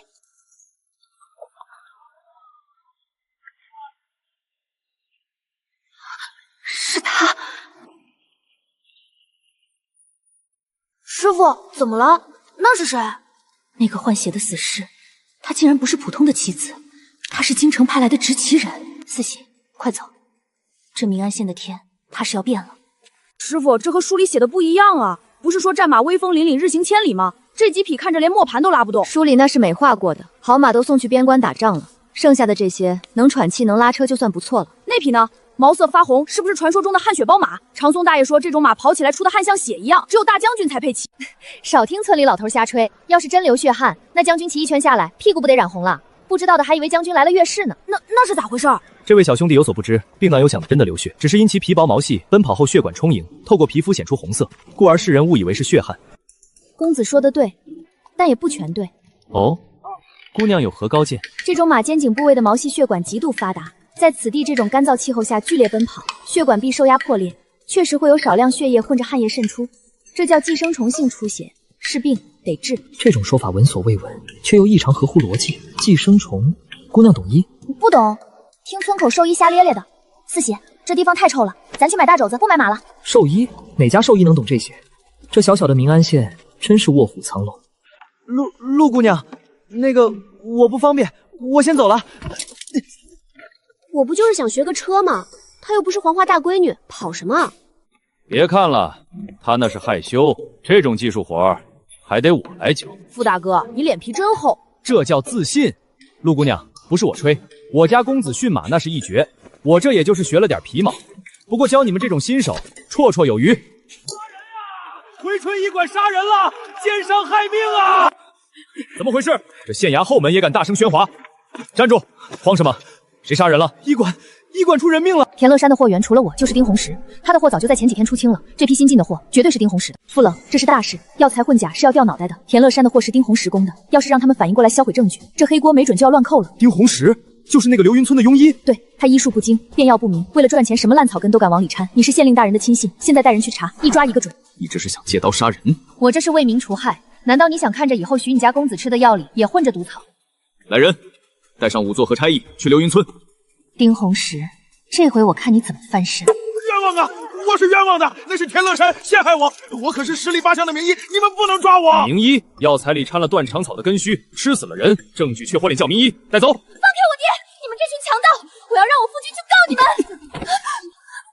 冤枉啊！我是冤枉的！是你，陆青青，一定是你陷害我爹！你这个扫把星，你不得好死！丁香，饭可以乱吃，话不能乱说。你爹采药不分良友，卖药只图暴利，这就是胡说！我爹是为了这个家，你就是嫉妒我们要过好日子了。好日子，靠坑害人命换来的好日子你也敢过？你们父女俩，一个庸医害人，一个虚荣吸血，真是绝配。我不服，我有功，我给那个大人物献过药，那个贵人的药引子里有紫槐，我知道那是给谁用的，那是给……